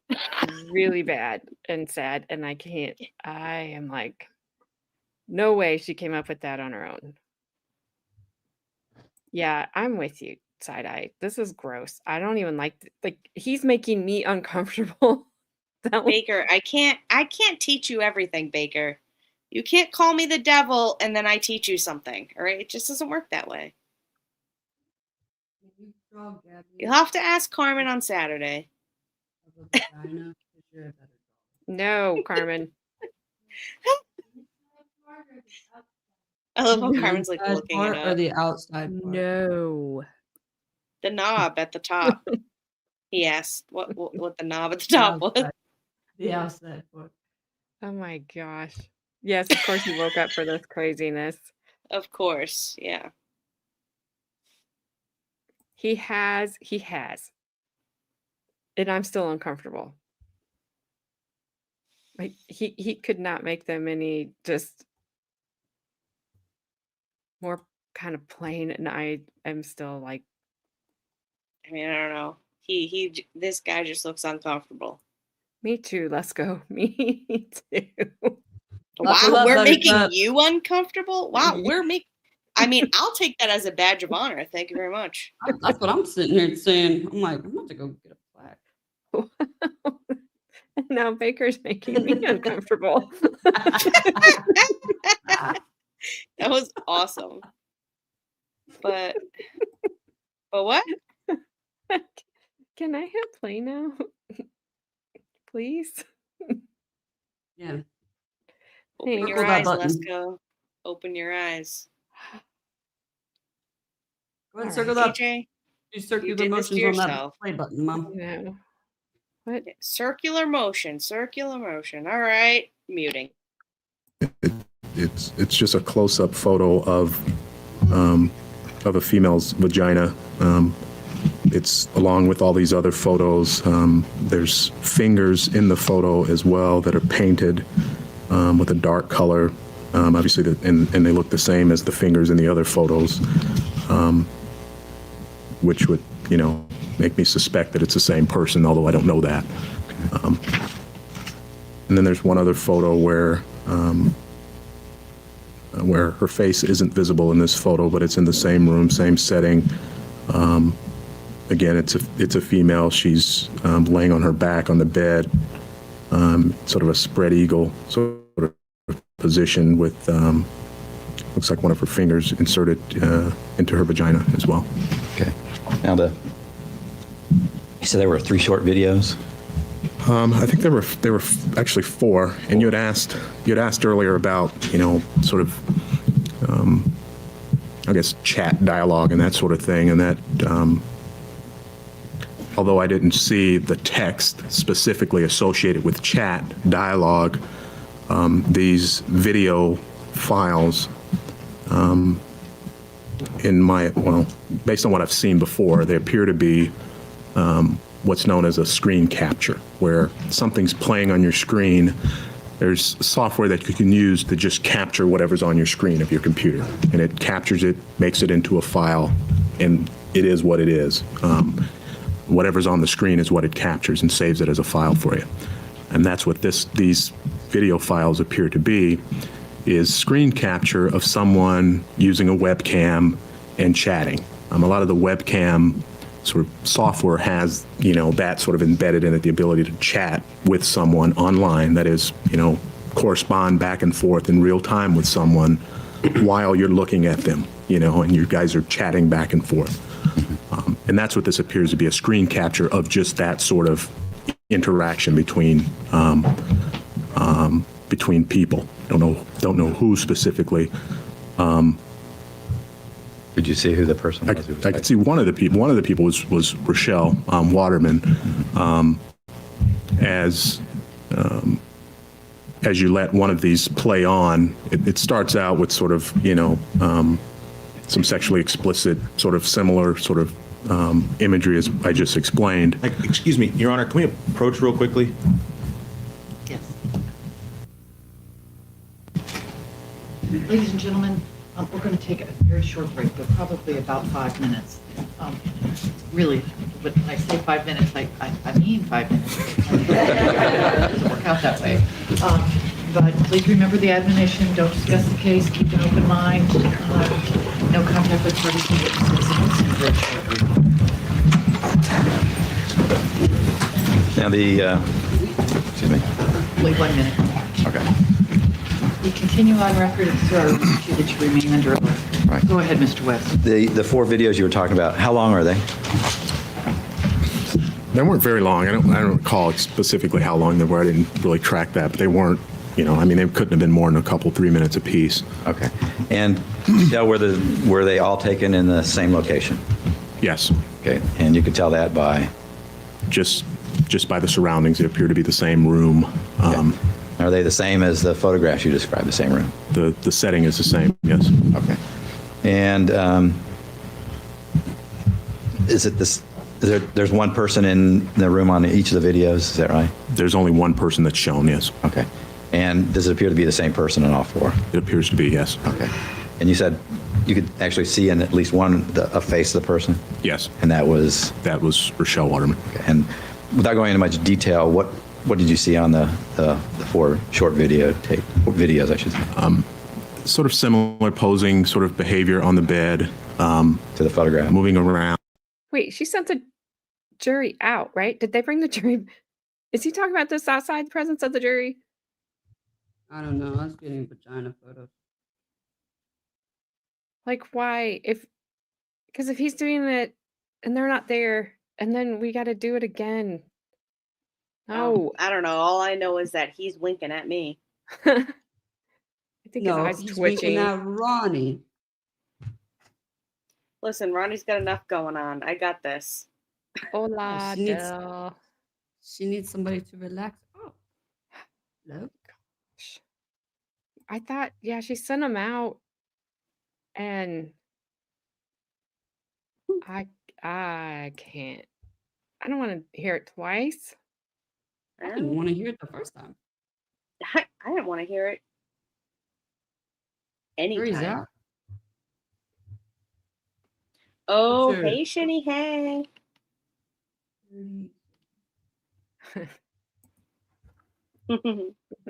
You're gonna have to fight Ronnie too.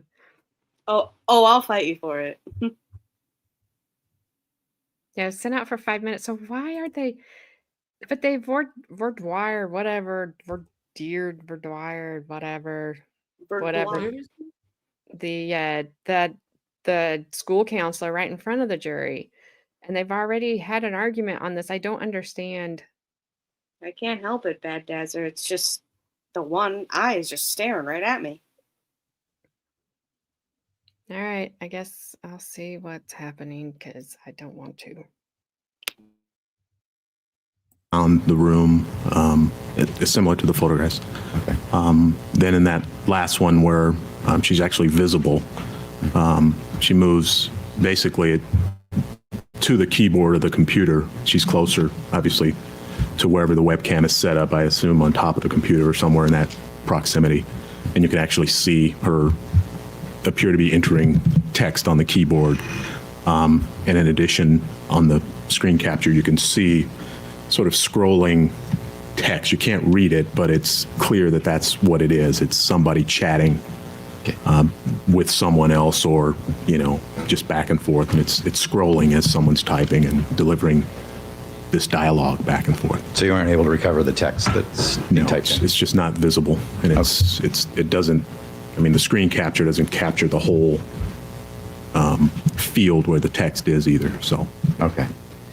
Now, the photographs, could you tell any information about what was used to take the photographs, or when the photographs were taken, or anything like that? yeah, on a number of the photographs, what happens with digital photos, with most digital cameras, is you take the picture. If you don't make any sort of alterations to it, if you don't use a piece of software that gets rid of the red eye or crops it or something like that, and just save it as it is, there's information known as metadata that's embedded within the picture that's just saved. It just goes along with the picture.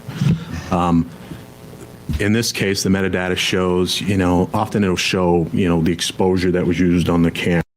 Bye, Aviva. Sorry, this is probably was a bad bad time for you to come in on. It And was you're kind of probably a like, what the hell?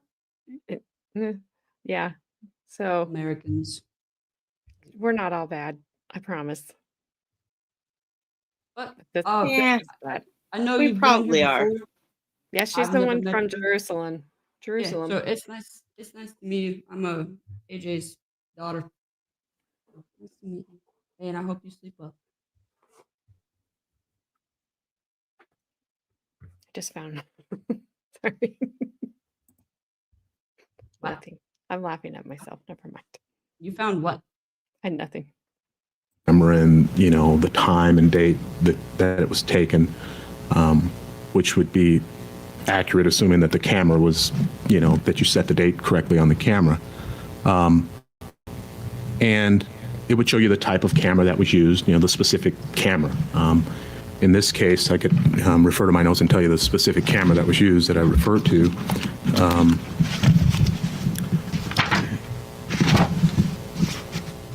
Yeah, it was a PhotoSmart 720 series camera, Could you tell which is a when? Hewlett-Packard camera. Can you tell when those were taken? Yes, and the date that was given was July 12th of '04. Okay. And again, that's, you know, assuming that I didn't get the camera, so I couldn't really examine it to determine whether the date was set on it properly or anything, but assuming it was correct, that was the date that was given. Okay. Could you tell when it was received on Mr. Arrant's computer?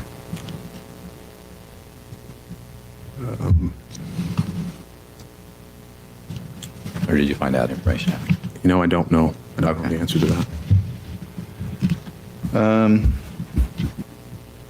Now, did you find on Mr. Arrant's computer instructions about poses that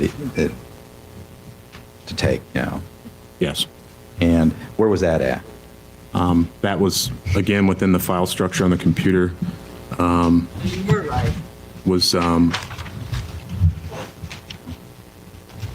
me just make sure, see if I got.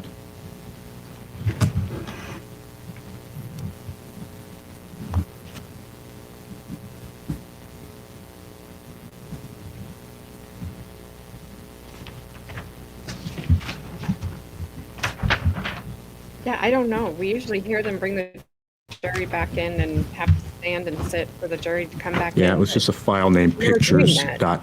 pictures.txt. Okay. And what was said on that? What did the instructions say? Do you remember? It, I mean, Judge, I'll tell you what, I'll stipulate to its admission rather than it just being read in open court. Well, don't read it, but I'll phrase it this way. Are the descriptions of what the poses, are they similar to the photos that you found? yeah, it's pretty exact, actually. With, Okay. the number of them, yes. All right. Now the photos, now, did you find them in a file? The photos, yes. What was do you remember the file name? The specific file name for each photo was different, but the folder that contained all of these pictures was a photo named private. Okay.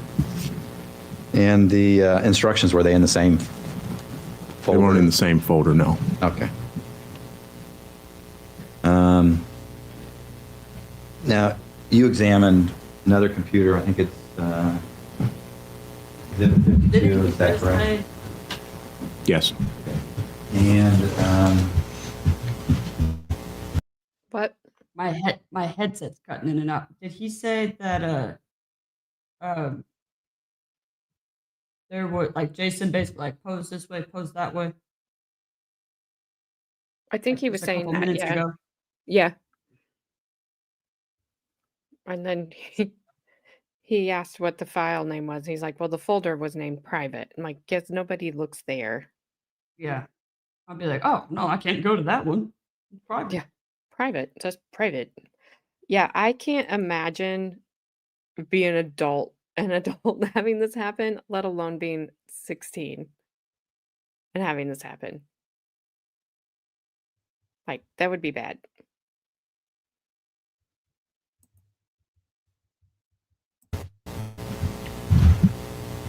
Were you aware that that was the one that was recovered from the Waterman residence? Yes. Okay. Did you find those same instructions on that computer? Yes. Okay. And I mean, they weren't in the same format, but they were the same. Yeah, the same exact words, basically. okay. Did it show when those instructions were sent? No, not that I recall. No. Okay. And it was, as I recall, it was an unallocated space or something. I found it not as a part of a file specifically, but I'm pretty sure it was like either chat dialogue or an email message or something of that sort. Okay. I think it. In fact, I think I remember finding it. It appeared that that it was being emailed. And let me refer to my notes, but it appears that it was being emailed from her to another email address that my understanding was another email address for her as well. Okay. All right, why don't you look at your notes? Okay.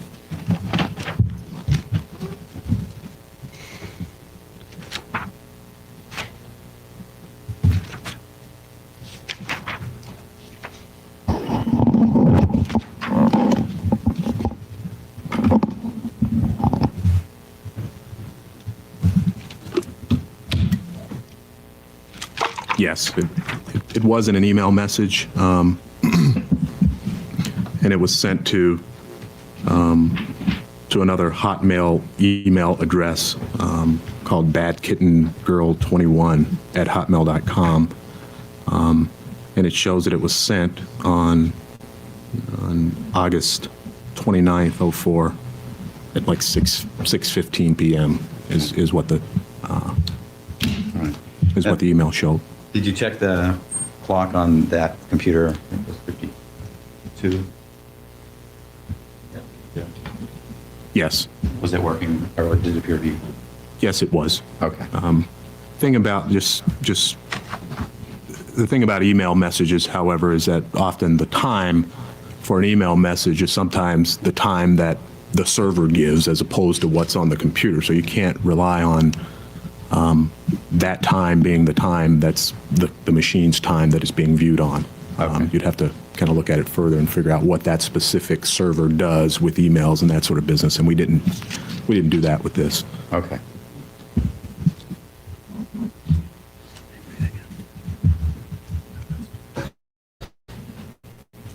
I don't have any other questions for, I guess it's Sergeant Thompson? Yes.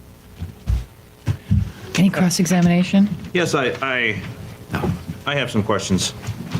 Sorry about that.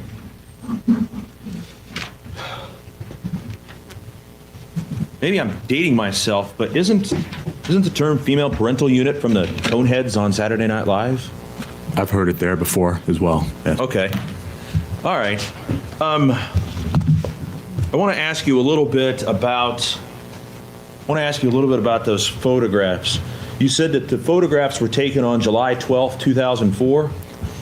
That's what the metadata from the images showed, yes. Okay. If that date is correct and Rachelle's birthday is August 26th, 1988, do you know how young she would be on July 12th, 2004? Not without sitting down and doing a little math, no, I Well, don't. let's just say this. If her birthday is August 26th, 1988, when would her 16th birthday be?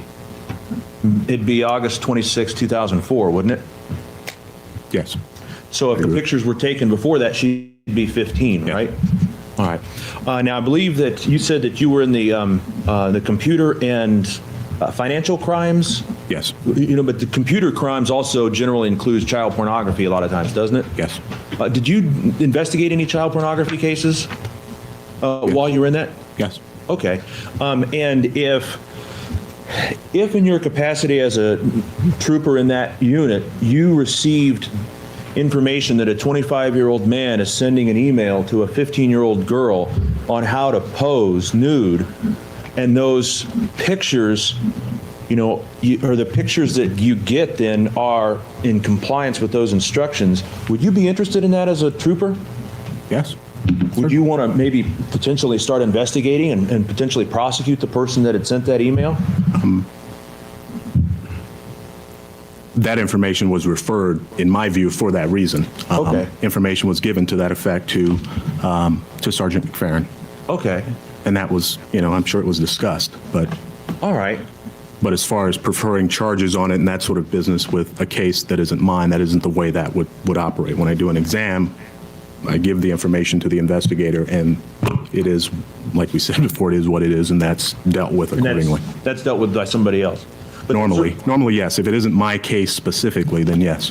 And that certainly would be, that type of activity would certainly be something that the Alaska Bureau of Investigation would look at quite seriously, would they not? Yes. Okay.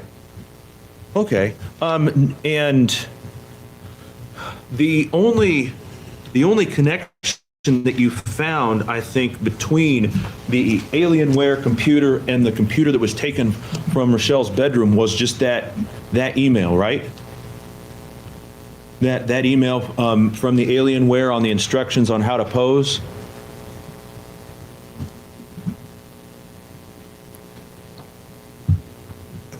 No, not exactly. Okay. We might want to refer to the judge because some other things that I was told Okay, not to say. I see what you're saying. Let me put it to you this way. Let me put it to you another way.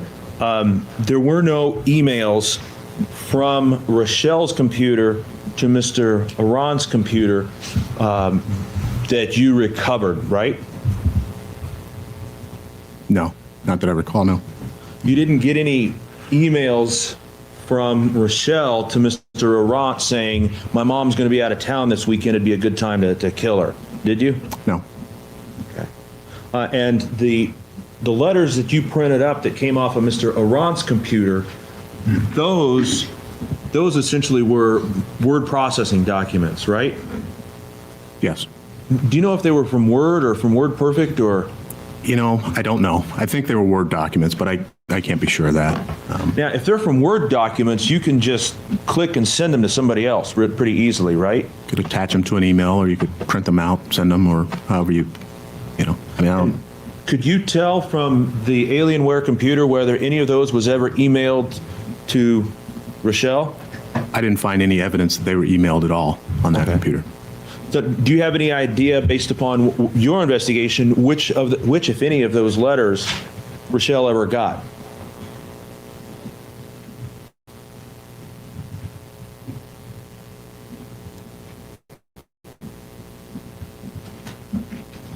Specifically, no, not that I could say. I mean, Okay. there's verbiage in the letters that, suggests that it's an ongoing sort of conversation, and that they had other conversations and other letters were written and that sort of thing. But, I'd have to delve through and see if I could specifically find that sort of thing in there. But I'd say, based on what I know about the letters and some of the things that I've read, they would suggest that there were letters going back and forth, I guess, between the two of them. Okay. And just a couple of other things. You don't know who you said that one email was sent from Rachelle's computer to another Hotmail account. You don't happen to know whose Hotmail account that is, do you? It seems to me that I was told that was her Hotmail account as well, but I don't recall specifically who told me that or how I got that information. But it seems that she had several email accounts, and that was one of her email addresses as well. That Bad Kitten 21 or whatever it was. Don't Hotmail accounts have a certain amount of memory that you can have in them? Normally, yes. The And free so, ones. Yes. could it be possible that she might have moved something from one to another just to sort of save memory or manage memory? Yes, or, I've seen situations where you would send an email to yourself so that you could retrieve it on another computer where you can print, for example. Okay. I don't know that that's happened in this case, but that's another reason for something like that to have happened. Okay. All right. Thank you. I have no further questions. Any redirect? Just a couple. Did you check the Waterman computer there? I think it's 52 for the other keywords that you were looking for, that you looked for on Mr. Arrant's computer? Yes. Okay. And were you able to find any emails or anything like that they had those on there? That's, as I recall, how we ended up with that similar or that same document showing the same text Okay. from the photo description type of document. Okay. Is through a keyword search. All right. And is it unusual not to find emails or instant text messages or anything like that on a computer? Yes. Yes. I mean, things, as we talked about before with specifically with chat type dialogue, I mean, once it's done, once that session is done, those pieces of software often just, the information's gone. It's there on the computer, but it's not in a file or anything. It's stored in it's not even stored. It's an unallocated space, which is area on the drive that's available to be written to. So as soon as something is saved or the computer needs space to store something, it looks for unallocated space to put it. And when something is placed there, it overwrites whatever is there, and then that information now is unretrievable for the most part. It may be fragmented or something, but for the most part, it's just unretrievable. Okay. So the fact you couldn't find any emails or instant text messages with those phrases didn't surprise you? No. Okay. No. I don't have any other questions, Your Honor. May Sergeant Thompson be excused? Yes, Your Honor. Excuse Yes. to Ronnie's house. Thank you very much, sir. Stop. I'm sorry, did you just say excused to Ronnie's house? Did you just say excused to Ronnie's house? I can go to yours too. No, they can't. He would have to hit Ronnie's first if he's coming from Alaska. Yeah. To Texas to. Trust me, they wouldn't make it out of Ronnie's house. If they make it out of Ronnie's house, they're definitely not making it out of mine. Gonna come out limping, that's for sure. It's just gonna be like, Definitely, for sure. Wow. Yep, Ooh, that's wee. exactly how they're gonna look. get it, Ronnie. Get it? Ronnie don't Uh, play. Ronnie don't play. Chloe asked what was happening. I don't know. I wasn't. Ronnie told her. Ronnie Awesome. told her what was up. Okay, so this video, this is gonna be. You're gonna have to My bear with opinion. me a little bit because there's part of it that I'm not gonna play. I played it for Gabby and Carmen earlier, and it's just like that same when they played. I don't even know what the audio was because we couldn't hear it.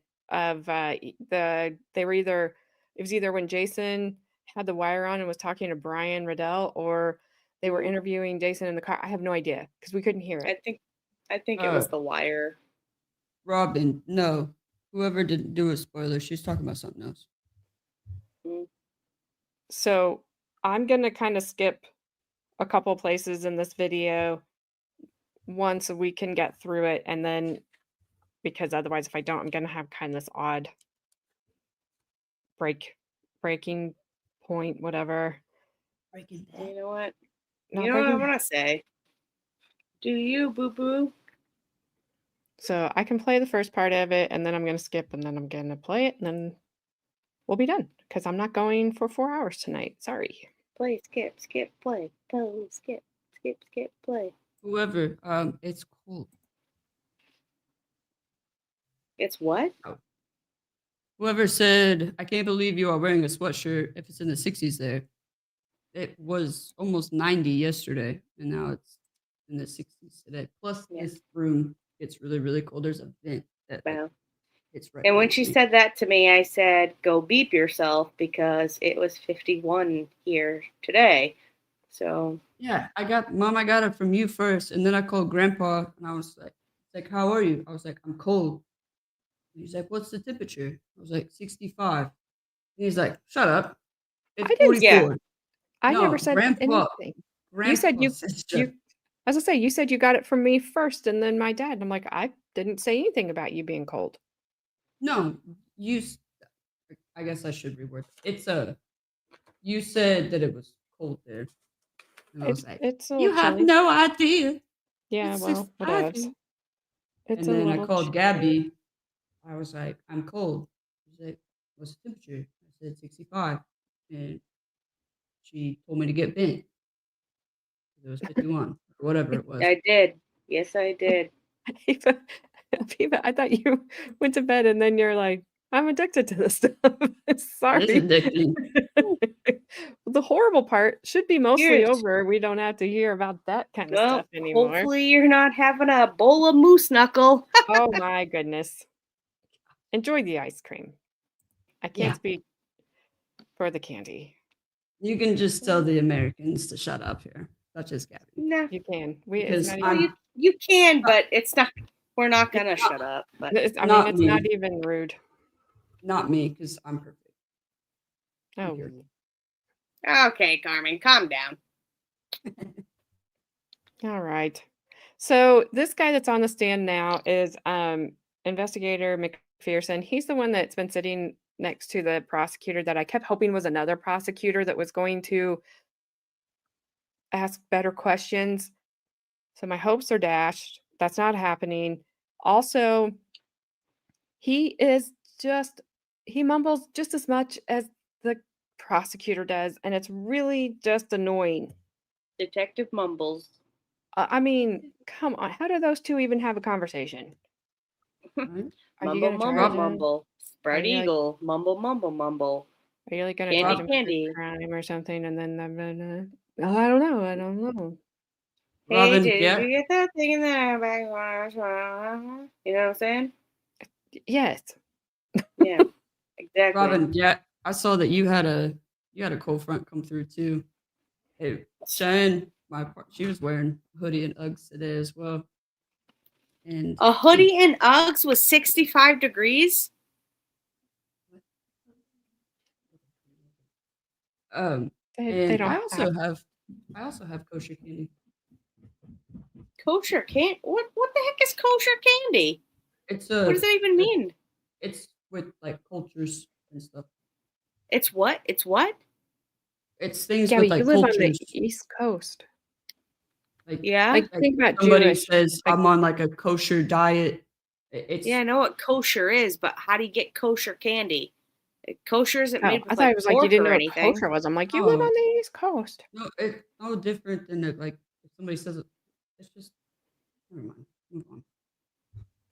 Oh, it can't be made with No. like dairy because they consider cows sacred, right?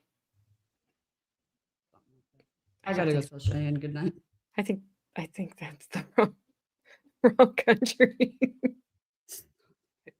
You talking to me? Yep. Probably. AT1, just the one prosecutor and then the investigator.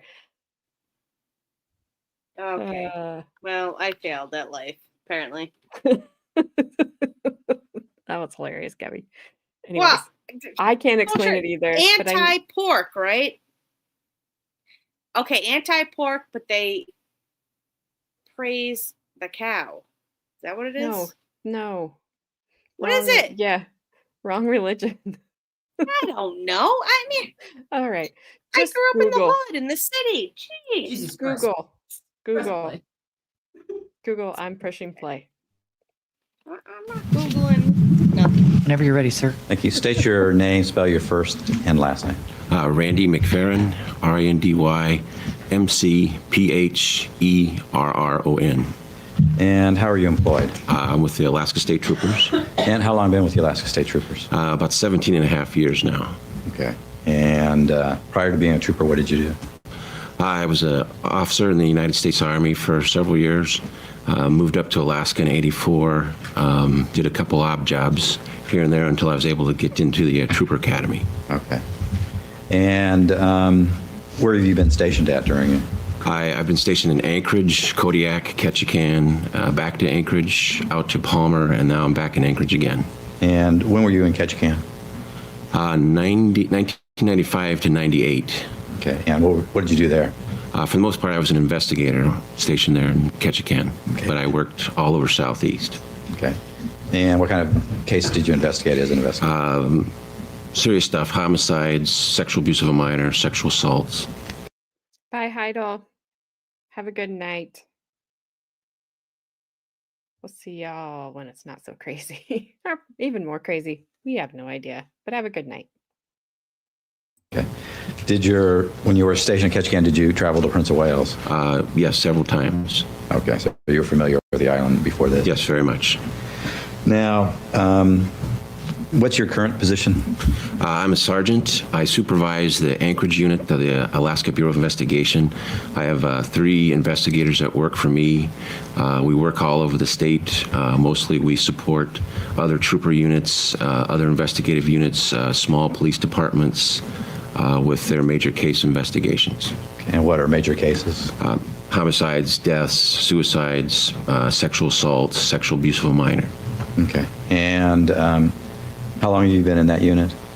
I've been supervising this unit now for 3 years. And you said you were in it for a while, and then I guess you were stationed at Palmer and then went back? Yeah, I transferred to Anchorage. I was an investigator. Then I promoted to sergeant, and I had to go back to patrol for a couple years. And I ran the investigations unit out in Palmer for about a year, and then I transferred back to Anchorage. Okay. And so how many homicide cases have you handled in investigations? I've served as case officer for, including this one, 8, but I've participated in approximately 25 or 30 others in large part or small. Okay. Similar to what the other troopers who testified did? Yes. Okay. Now, did you go to Prince of Wales Island in November of 2004? Yes, I did. And how is it you got involved in this case? I received a notification from my commander that a suspicious circumstance had been discovered on the island of appears to be some human remains were found inside a burnt vehicle at the end of a logging road. And the troopers in Cloaca were requesting assistance in investigating this incident. Okay. This was what day were you contacted? I was contacted Sunday afternoon, the 14th. Okay. So what did you do then? Based on what information I had about the case, I determined who I might need to assist me with it. I contacted Dale Bevins, who was the on-call crime lab technician. Since the fire was involved, I contacted John Bond, who was a deputy fire marshal, made arrangements for the 3 of us to travel down there. Sunday night, we got as far as Juneau, based on the flight schedules, and then the next morning, we flew down to Ketchikan, hopped a float plane over to Hollis, and began the investigation. Okay. When you got to Prince of Wales Island, did you immediately land? Initially, we did, and then Deputy Fire Marshal Bond recommended that we try to overfly the area to get aerial photographs and just see the scene from the air. The weather was kind of marginal, but we decided to do it anyway. We took back off. We flew over the area. Fortunately, we were able to find it. The weather was clear enough to get some photos and some video from the air. Okay. And then what did you do after that? We returned to Hollis. We landed. We were driven Hollis? I'm Did you sorry, land what? in Hollis? Say again? Did you land in Hollis? I'm sorry, Thorn Bay. We landed back in Thorn Bay. We drove back. We drove then on the road system to where we could link up with Trooper Claus, and then he escorted us up to the scene. Okay. And did you know the road that it was on? The road? Did I know personally the... No, what road was it on? It's 3012 road, a Forest Service road. Okay. And he drove you up the scene that we've already seen a number of times? Yes, that's correct. Okay. Now, when you got up to the scene there, what did you all do then once you got up there? We documented the scene. We photographed it. We plotted locations of items.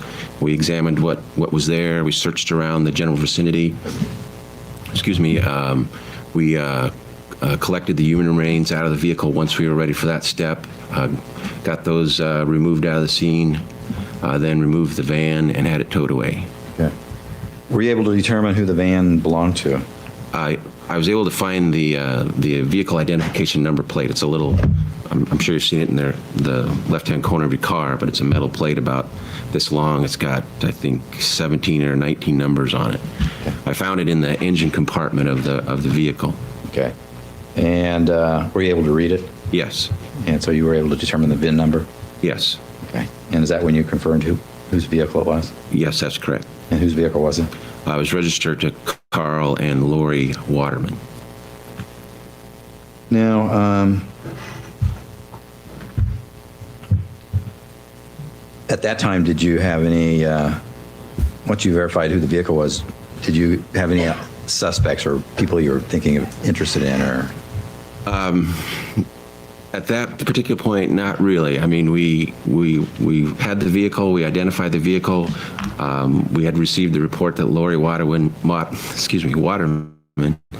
was missing. So basically, we assumed the body was hers, but it hadn't been confirmed yet. The body had to be shipped to Anchorage for an autopsy and for identification.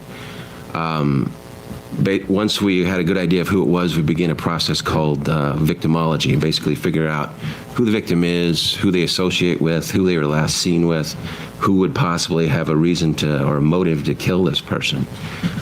Trooper Claus, who's been stationed on the island for, I believe, 12 years, knew her, knew the family, knew the dynamics of the family, and knew that there was some problems between Lauri and her mother, Rachelle, regarding a man that she had been dating. And so that was basically that's we started from there. Okay. And now after you collected all the stuff at the scene there, the van was removed and the body had been removed and everything? That's correct. Okay. Did you, forgot to ask, did you remove any car parts from the road before everything was removed? From the roadway going up? Yeah. On the way going up, I observed what appeared to be a plastic part off of a car. We didn't know if it was connected or not, so we drove by it, but on the way back down, we collected it. We did pick it up. Okay. Now, when you finished with the scene that day, where did you go next?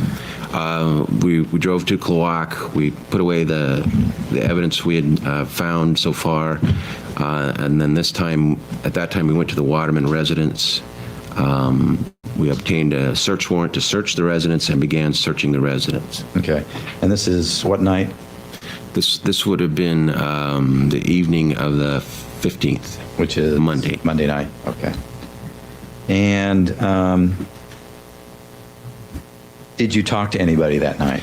Yes, I conducted some preliminary interviews. I talked to Doc Waterman, and I also talked to Rachelle Waterman. Okay.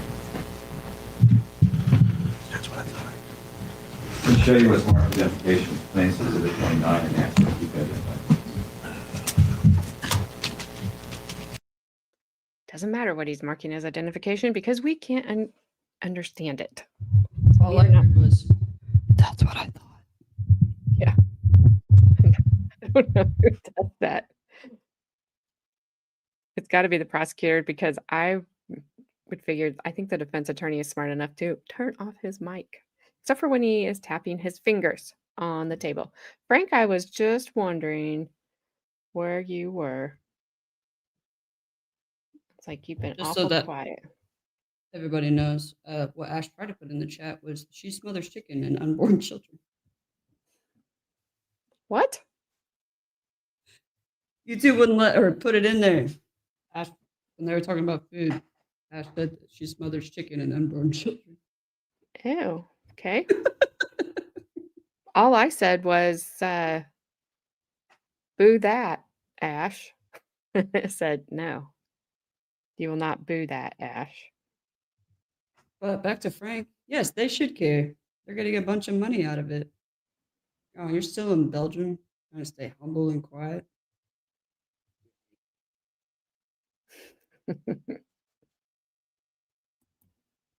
All right, we should be past all the noise. Maybe, hopefully close. I can't But, read my own writing. I can't read my own writing. Flashbang, if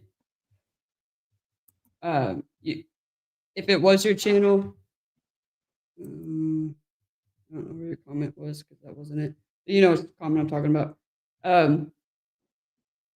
It was before. If it was your channel, you could pretty much type whatever, but you can't do that anymore. Okay, so we're going back to questions now. What we did not hear, because we could not hear, was him talking to Rachelle. You could make out bits and pieces here and there, but not enough to kind of put it all together. And plus, that guy on the stand just is horrible. You just barely understand him 1% of the time. I'll punch you.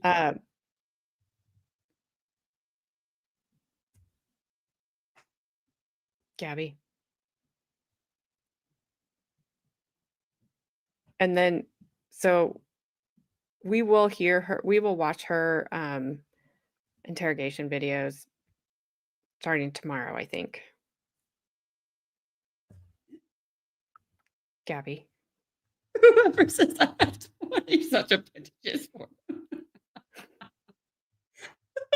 I was Oh, we are all going to. Are you side-eyeing me? Side-eyeing me? I don't know which direction to side-eye you back. What ifs? All right, so he's going to go back to asking some questions, and then we are also not going to hear him talk to Doc Waterman because you really can't understand that.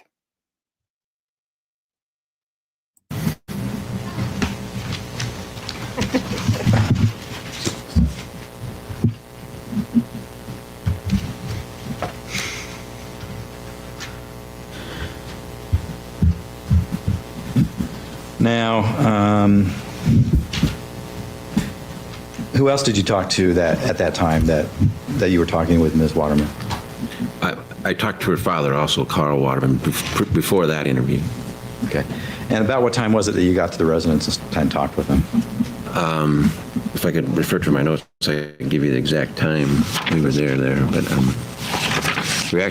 we spoke to him over at the Pierces, the house. Craig Police Department had secured the house, blocked it off, so no one could get in or out while we were getting the search warrant. So they had relocated over to the Pierce's house. But I talked to Carl at 5:24 p.m. and then at Rachelle.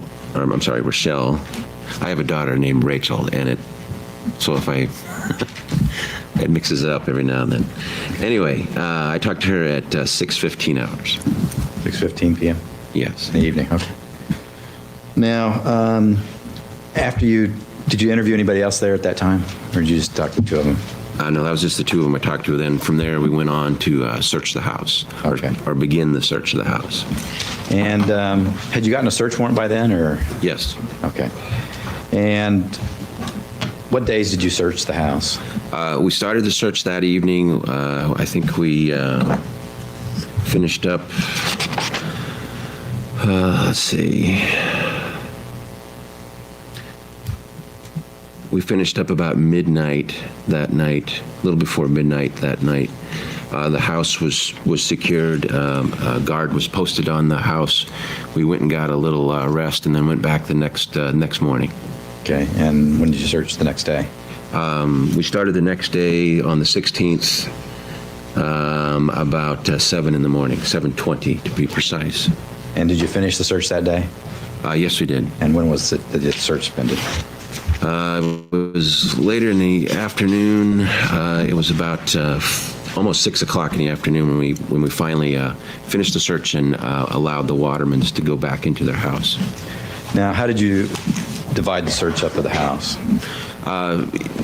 Individuals who were part of the search team were assigned a specific area to search. Dale Bivens was assigned to search the garage. Chief C and I believe Sergeant Habib were assigned to assist him. And then as the day progressed, different people came in to search different areas. Based upon the circumstances, I decided that I was going to need some more people to assist. So I called that headquarters and asked them to send 2 more investigators down, Trooper Sims and Trooper Gilmore. Our investigators, Sim and Gilmore, and they arrived. Investigator Sims arrived later that night, and Investigator Gilmore, I believe, was the next day. Okay. And did you use any of the local Prince of Wales? Yes, the Craig Police Department assisted with the search. And that was Sergeant? Chief C and Sergeant Habib. Okay. And who searched the upstairs bedroom?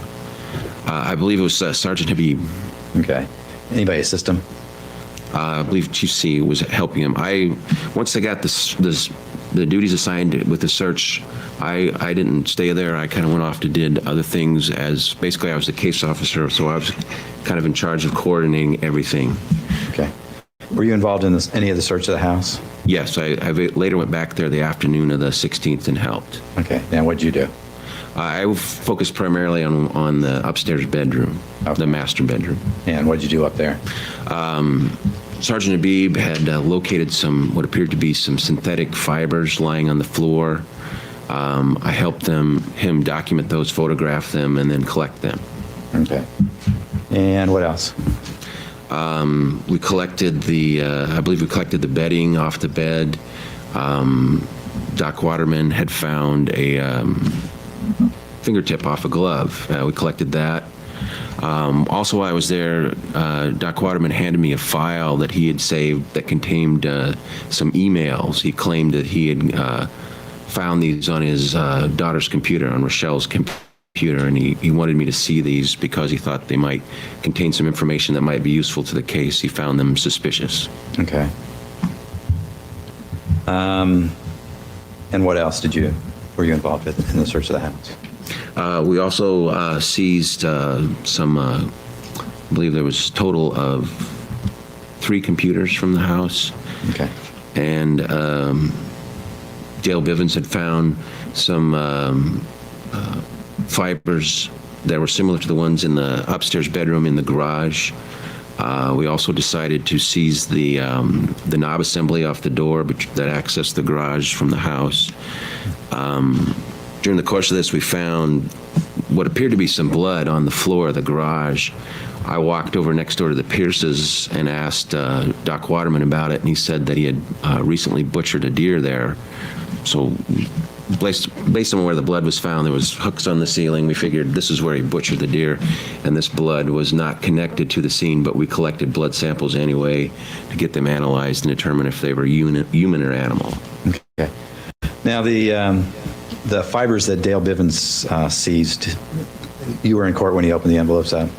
Yes, that's correct. And do you know what happened with those fibers? Yes, I do. And what happened with Before he explains this, if you did not see old Dale Bivens and his envelopes of fibers, it's because when Dale Bivens opened his envelopes of fibers, there was nothing in the envelopes. And he So- didn't wear gloves. And he didn't wear any gloves, and he was a latent fingerprint examiner. And he also missed a he giant shoe print on a window. and he what's that? I can't even say it. He finger banged the bag of The evidence. envelope, all around the envelope. Envelope, shut up. He did bad stuff, but there was nothing in there. And had there been anything in there, there wouldn't have been anything in there by the time he got done with it. So this gentleman here, he's going to explain everything to us and tell us why, and we'll believe him, I'm sure. The fibers, our laboratory doesn't do fiber analysis. They had to be sent off to the FBI lab in Virginia. All the fibers were sent there. Once they got there, the normal procedure is to take the fibers out and mount them on microscopic slides so you can slip it into the microscope and view it. During that process, it was decided we did not need to do that analysis anymore.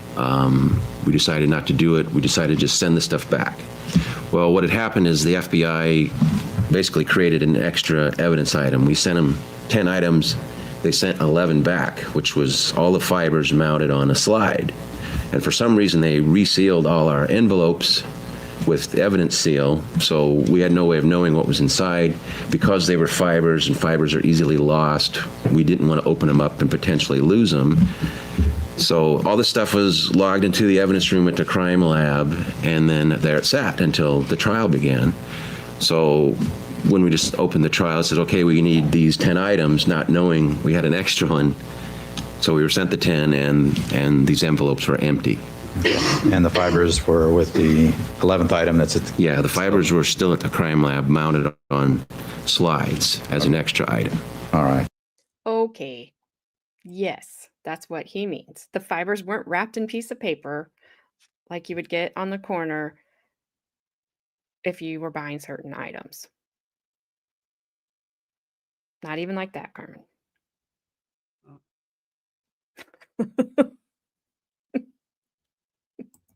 I mean, come on. It's the FBI's fault. Okay. Darn you, I Craig, gotta ask. Alaska. I gotta ask whoever in Brad. Do I remember this correct? You have is it distal phalanges, and then your intermediate phalanges, proximal, metacarpal, corporal. Did I do it right? I have no idea. Google. I'm gonna Google it. I want to know if I did it right. All right. Well, back to this guy who's very proud of himself right now. And apparently you can be too. Look at him and the prosecutor just exchanging glances. Like, do you think they bought it?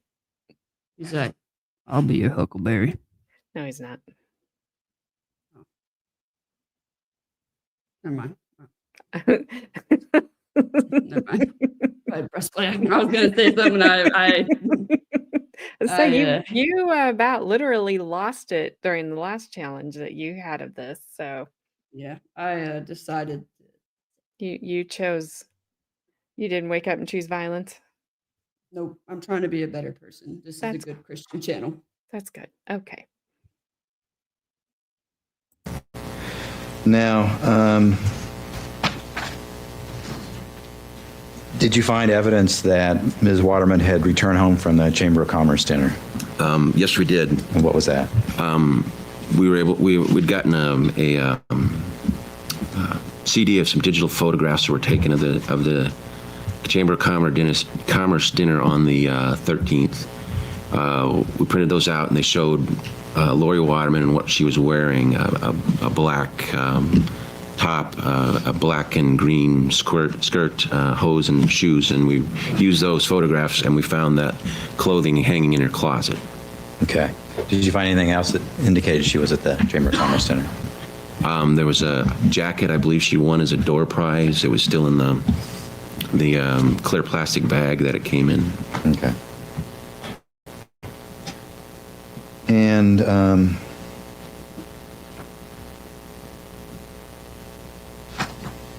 did you go through the house with Doc Waterman? Yes, I did. That part of the process was, just to see if anything was missing from the house or something had been deposited in the house. I mean, since we don't live there, we don't know what's normal for the house, what should be there, what shouldn't be there. So I asked him to come back and do a walk through the house and kind of point things out. Is this missing? Does this belong here or does it not?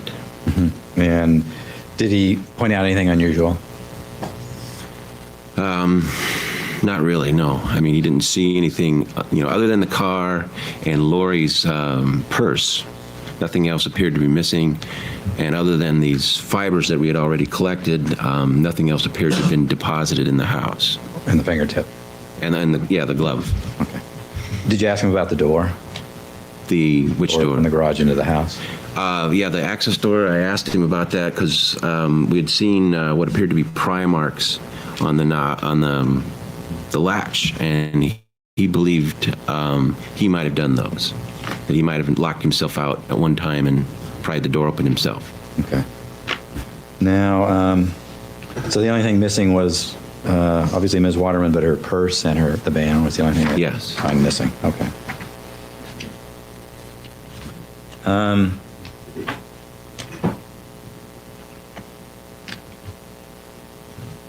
What's marked here is Plaintiff's Exhibit 52. Can you identify this? Yes, that's the computer that was found in Rachelle's bedroom.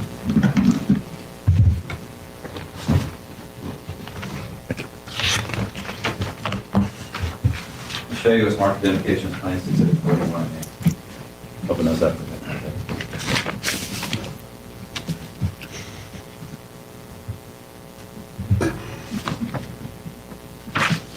These are the emails that Doc Waterman gave me, a file of emails that he had downloaded off Rachelle's computer. And, let's see, this top one that's on the front page there, is that the one that I showed Mr. Arrant? Yes. That's the one It's dated the 29th, that's September. September 29th. Yes. Okay. And the first paragraph is? You want to read it? Or? Yeah, why don't you just read the first paragraph? First paragraph reads, "How goes it? Not much going on here today. I went down and found Brian so I could chat at him for a bit. Oh yeah, we canceled that hunting trip we were planning for today, but he said he'd like to go sometime soon, no later than a week from now if we can swing it, so that should be fun." Okay. At this time, I moved to mid-plans exhibit 41, Your Honor. I would have. Sorry, I thought that was, Exhibit 40. is it Exhibit 41? Okay. 52 is the computer. I would have an objection to some of that. Okay. Which one?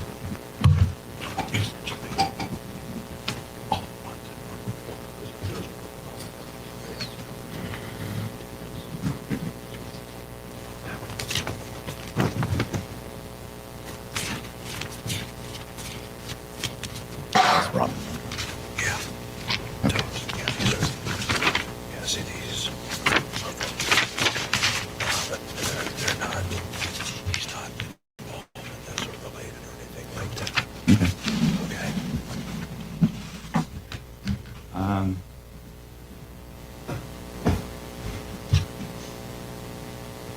We've agreed on which ones to admit, so We agreed that certain ones were relevant, and we're going to, I'll object at, or I will not object as to the emails in that packet now. Right, and that's Exhibit 41. yes, ma'am. Right, and just so there's no question later on, do you know how many pages that is? No, ma'am. Let me just check.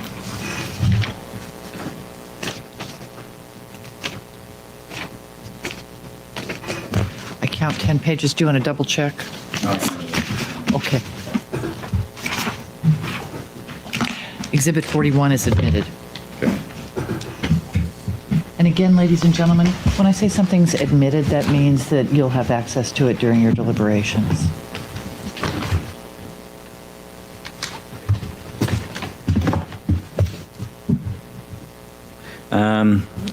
I've got some photographs, and probably this is a good time. Show them. Worry about it.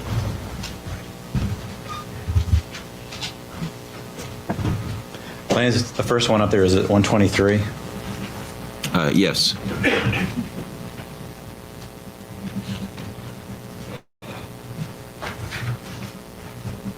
And what's it a photograph of? This is a photo I shot out at the scene where the van was recovered there on 3012 Road. This is, I'm standing on the driver's side of the vehicle looking into the engine compartment, and you can just see the VIN plate there laying in the debris. Is that it? Yes, it appears to be upside down. You can see the little rivet there on the right. That's what attaches it to the dash. Okay. Right there. That's correct. Plans exhibit 124. What's that? Not sure you can see it too well in this photo, but Yeah, what's depicted there is, again, this is another photograph of the VIN plate. I stuck a photo scale in there as part of the photograph, but you can't see it too well with this photo. okay. Is that it up there? Yeah, it's up above the scale there. Right there? Yes, Okay, I thought it was down below. Okay. That's it up there? that's correct. Okay. 125. What's going on? 125 is a photograph of the plate itself. I had pulled it up out of the wreckage and set it there so I could try to get a photo of the numbers. Okay. And that's the numbers on the VIN? Yes. Okay. 126. What's this? This is a photograph of 3012 Road. It's going up the switchback part of the road there that you could see from the other scene photos. But that's heading up towards the scene. And is this Is this the item that we were talking about earlier? Yeah, it was a hunk of plastic. It looked like, like a piece of the grill or something from the undercarriage of a vehicle. 127, is that a close, what's that? Yeah, that's a closer photo of that piece of plastic. Okay. 137, what are these? 137 is, this is on the edge of the embankment there. Some photographs were taken of the scene. I believe this is the area where we had discovered some paint chips and we were smelling gasoline smell soaking to the ground. 138. This the 138 is a closer photograph of that same area. 139, same thing. Pretty much the same thing, just another area where we were smelling that gasoline smell. 142. 142, that's a can that was lying in the ground. This is near the vehicle. You can see the burnt logs and the deadfall area there. This is in the immediate area surrounding the vehicle. Okay. 156, what's this a picture of? This is now at the Waterman residence in Craig. This is a photograph of the kitchen. I believe it's taken from the west of the kitchen there. I believe it was supposed to be a dining room, but it wasn't used as one. Now on the tape or the recording I just played, mentioned that they had found some empty wine glass and there was a bottle. Did you ever recover the empty wine glass? No, apparently it had been put into the dishwasher and washed. Okay. Before we got there. And the wine bottle? It was thrown in the trash, and the garbage collector came, I think that morning, Monday morning, before we got there, and it was gone. Okay, so you weren't able to collect either of those? No. All right. Plaintiff's Exhibit 157. This is some documents we found on the counter in the kitchen.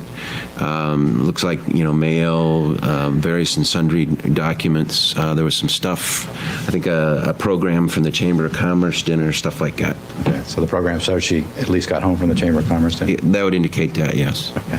158, that's a close-up of it? Yes, that's correct. Okay. 190.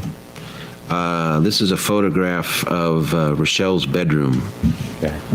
And this here in the center, is that where at least the monitor for her computer would have been at? Yeah, you can see down and to the right of the monitor is where the CPU is. The computer we see is there. Okay, and that's the one that's over here? That's correct. Okay. All right, I think that's all the photos I need. 3, 124, 125, 126, 127, 137, 138, 139, 142, 156, 157, 158, and 190. No objection. They are admitted.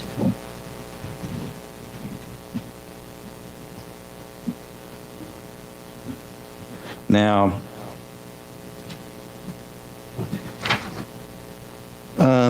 you said while the search was going on, you were doing other things as well? Yes. When you talked with Doc Waterman and Rachelle Waterman, they told you about where they were over the weekend and stuff. Did you just take their word for it, or did you try to verify what We went to verify it. I had, I believe it was Trooper Blajeski contact the airlines to get some flight manifests to find out if they actually flew, when they flew, what flight, when they arrived. Information like that was gathered. Okay, and why didn't you just take them at their word for it? Well, I mean, essentially what we had was a whodunit. We had no idea who had killed Lauri Waterman. I mean, actually, at the time we didn't even know it was her, but I mean, we suspected it was her. But essentially, it was a whodunit. So, not to sound like Inspector Clouseau, but everybody was a suspect at the time. Okay, and so you try to eliminate them. Right. We're just going through the process of elimination, confirming who was on the island, who had opportunity, who would have been there to do this. Okay. And so you were able to verify that they were out of town by the flight records? Yes. Okay. So you knew that they weren't in town when this occurred. According to the flight records, it jived with what they told us and that they were out of town for the weekend. Okay. Did you get, were dental records seized? Yes, they were. And where did you get them from?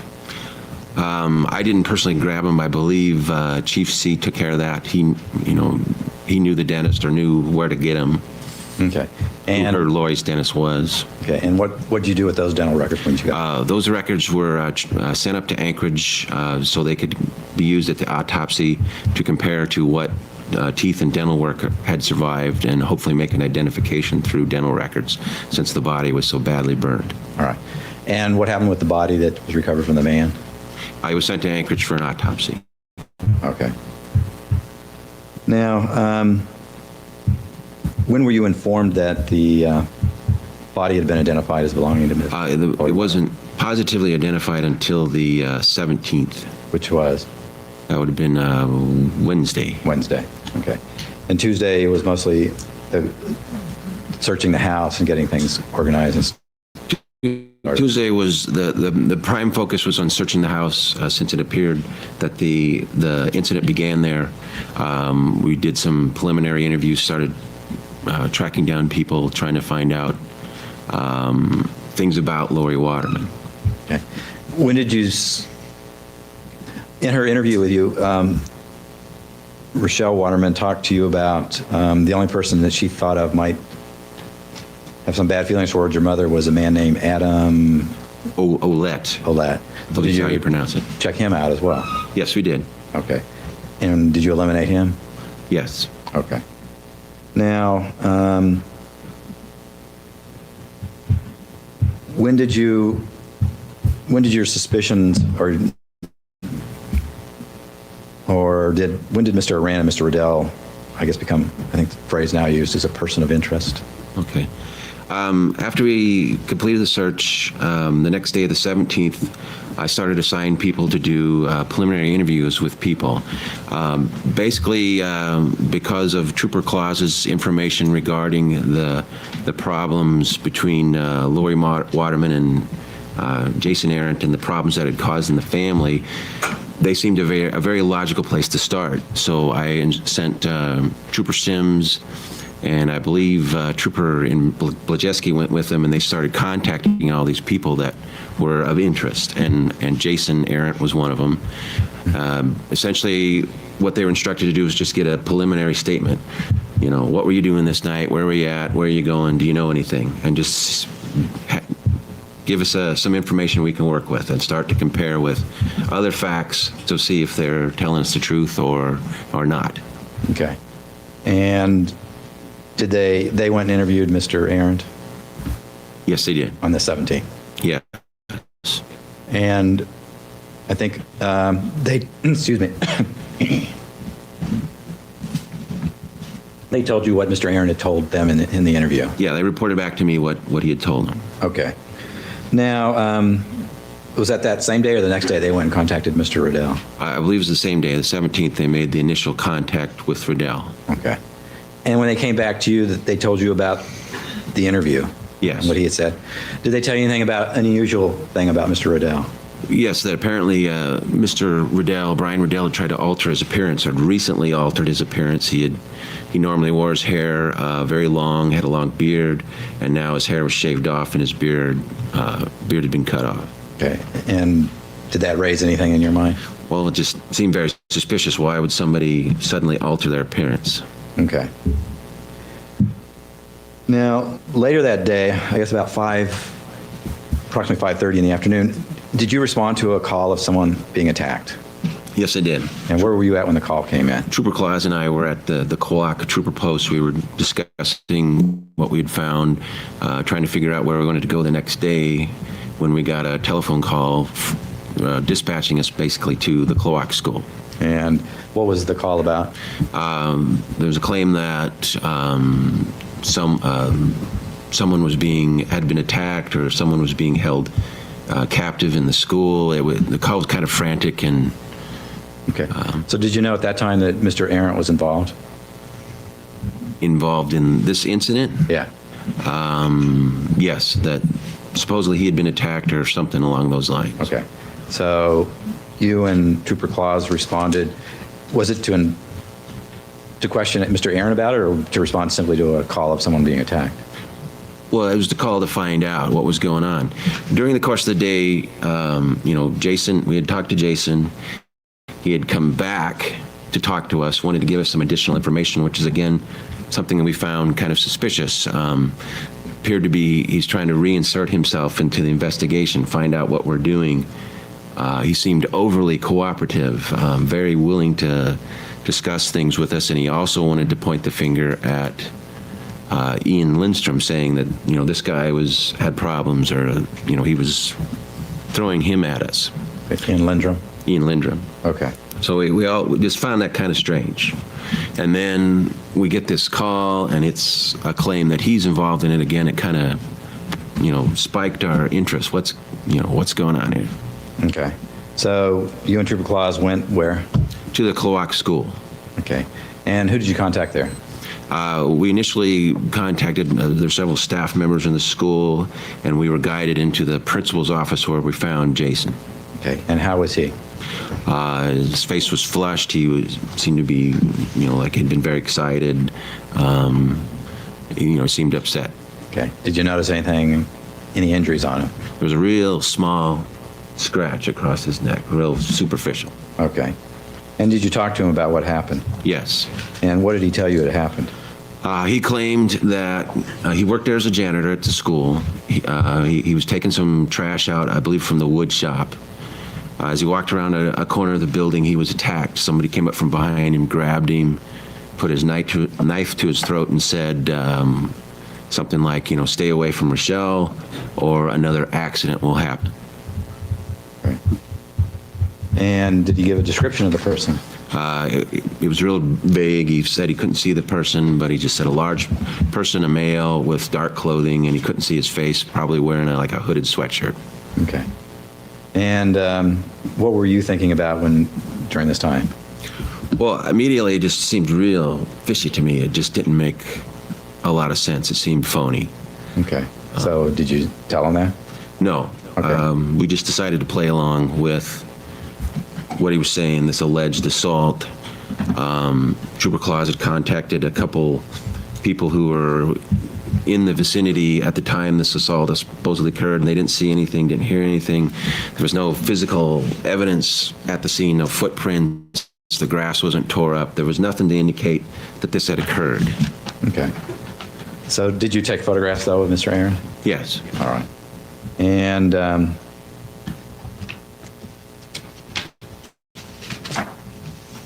so this was on the 17th? Yeah, the evening of the 17th. Okay.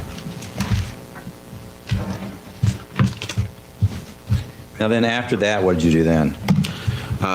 Earlier that day, I'd made an appointment with Doc Waterman to do some more interviews with him and Rachelle. So we left from the school to meet them for those appointments. Okay. And where'd you go? We went to the Waterman's house first. We met Doc and Rachelle there. Investigator Gilmore was assigned to talk to Doc while we asked Rachelle to come with us to the Craig Police Department. Okay. And did she agree to come? Oh, yes. Okay. You bet. Actually, let's go ahead and take 10 minutes. We'll reconvene at 2. We're going to take more than 10 minutes. Because the rest of that you can't hear because it's Doc Waterman and it's crap. So I'm not even going to try it. You guys will be like, I can't hear anything. Or you'll be like, I can't understand anything. So we just won't mess with it. I like how he's like, did she agree to go to the police station with you? Oh, yes. Did she feel like she had any other choice? Well, we didn't ask her that part. Also, we kept her dad busy while we took her down there to interview her before we interrogated her. Whatever. She didn't have a parent there. There's a problem with that, in my opinion. But that's okay. All right. I said I was not going to have a 4-hour stream tonight, and I am not. Over I had a 3. 3-hour and 20-minute one. That's right. So tomorrow, hopefully, I keep saying it, will not be as long. We continue on with investigator McPherson here. He is at least a little bit more personality than, the prosecutor.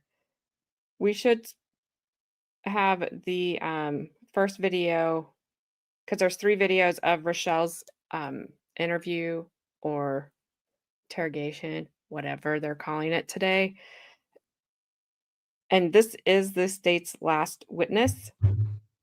So we have a few more parts to get through of him, and I'm just so excited.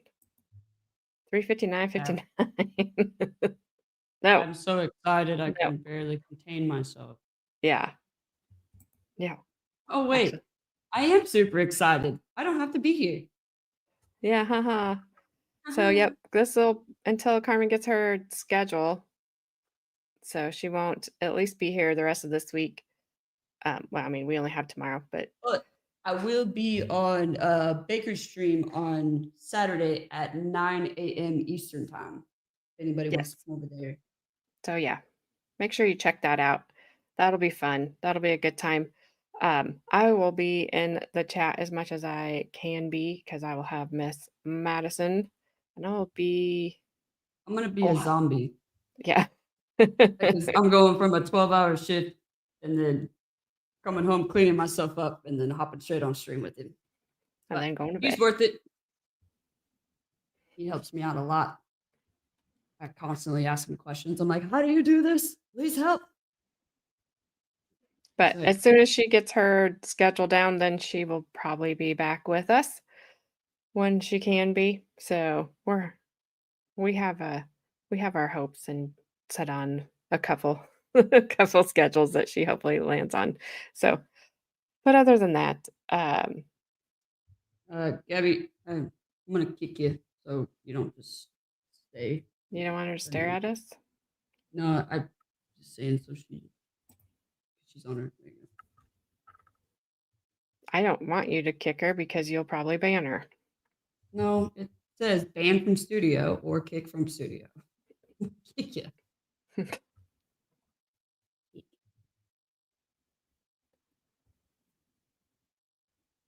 Are you done? Sure. Making sure I read it right. Yeah, it's fine. She'll be okay. So yeah, I'll post. I mean, if you don't know who Baker is, you probably do because he you just don't know you do because he's the one that generally redirects over here when he can, and he's hilarious. So those 2 together ought to be just a trip. So if you can remember to check that out, 9 a.m. Eastern time on Saturday, I'm sure they would appreciate it. Until then, Carmen, see you Saturday. Get some sleep, whatever. Yeet, yeet. That was not fun. I didn't like it. Don't laugh. I didn't like it. Like I literally just hovered over the button. Yeah. I was like, I don't want to do it. I didn't like it. So please don't do that to us again. But yeah, everybody that's been here. Robin, good to see you. I know you're not able to pop in as much as I would like you to, but I appreciate when you do. And yeah. All right. Thanks for all the laughs, and I'm gonna miss you guys. So I will. It's not like you're going away. No, I straight up just about lied to you and said I'll go back and replay it. I don't even read my text messages, let alone go back and replay something. I'm engaging in none. I'm tired. So you 2 carry on. Have a good time. And send me a message on where we're going. It's gonna be a minute because I gotta make. Watch out, YouTube. Those 2 are on the prowl. But anyways, I will be back at 6 p.m. tomorrow Eastern time. If Gabby's free, she's free to join me if she would like. And we will start this video. I know the first one's a little bit rough because old prosecutor full of personality has to kind of figure out the microphones, and lawyers and tech don't mix, especially with him. So it'll be a little rough at the beginning. We'll get there. I know the second and third one are better. No, you do not, Don't be a sissy girl. because Give I'm me a message tired. and tell me where we're going. Oh, they don't even know what they're in for, do they? You send it, Ash. You send it. Can I have a piece of your mind? Oh, Lord. And Ben. See you guys. See you guys. Hot mannequin in love is kinda uncanny. Click, like, subscribe, ooh, piece of candy. Looking for my spotlight, chasing my vibe. Still looking for my credibility online.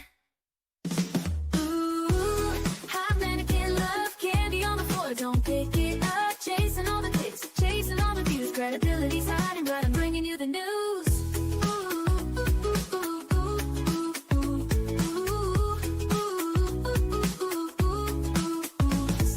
Every little scroll is a mystery, but you stuck around, watch the show with me. Laughs and chaos, that's how we roll. Drop a comment down below before you go.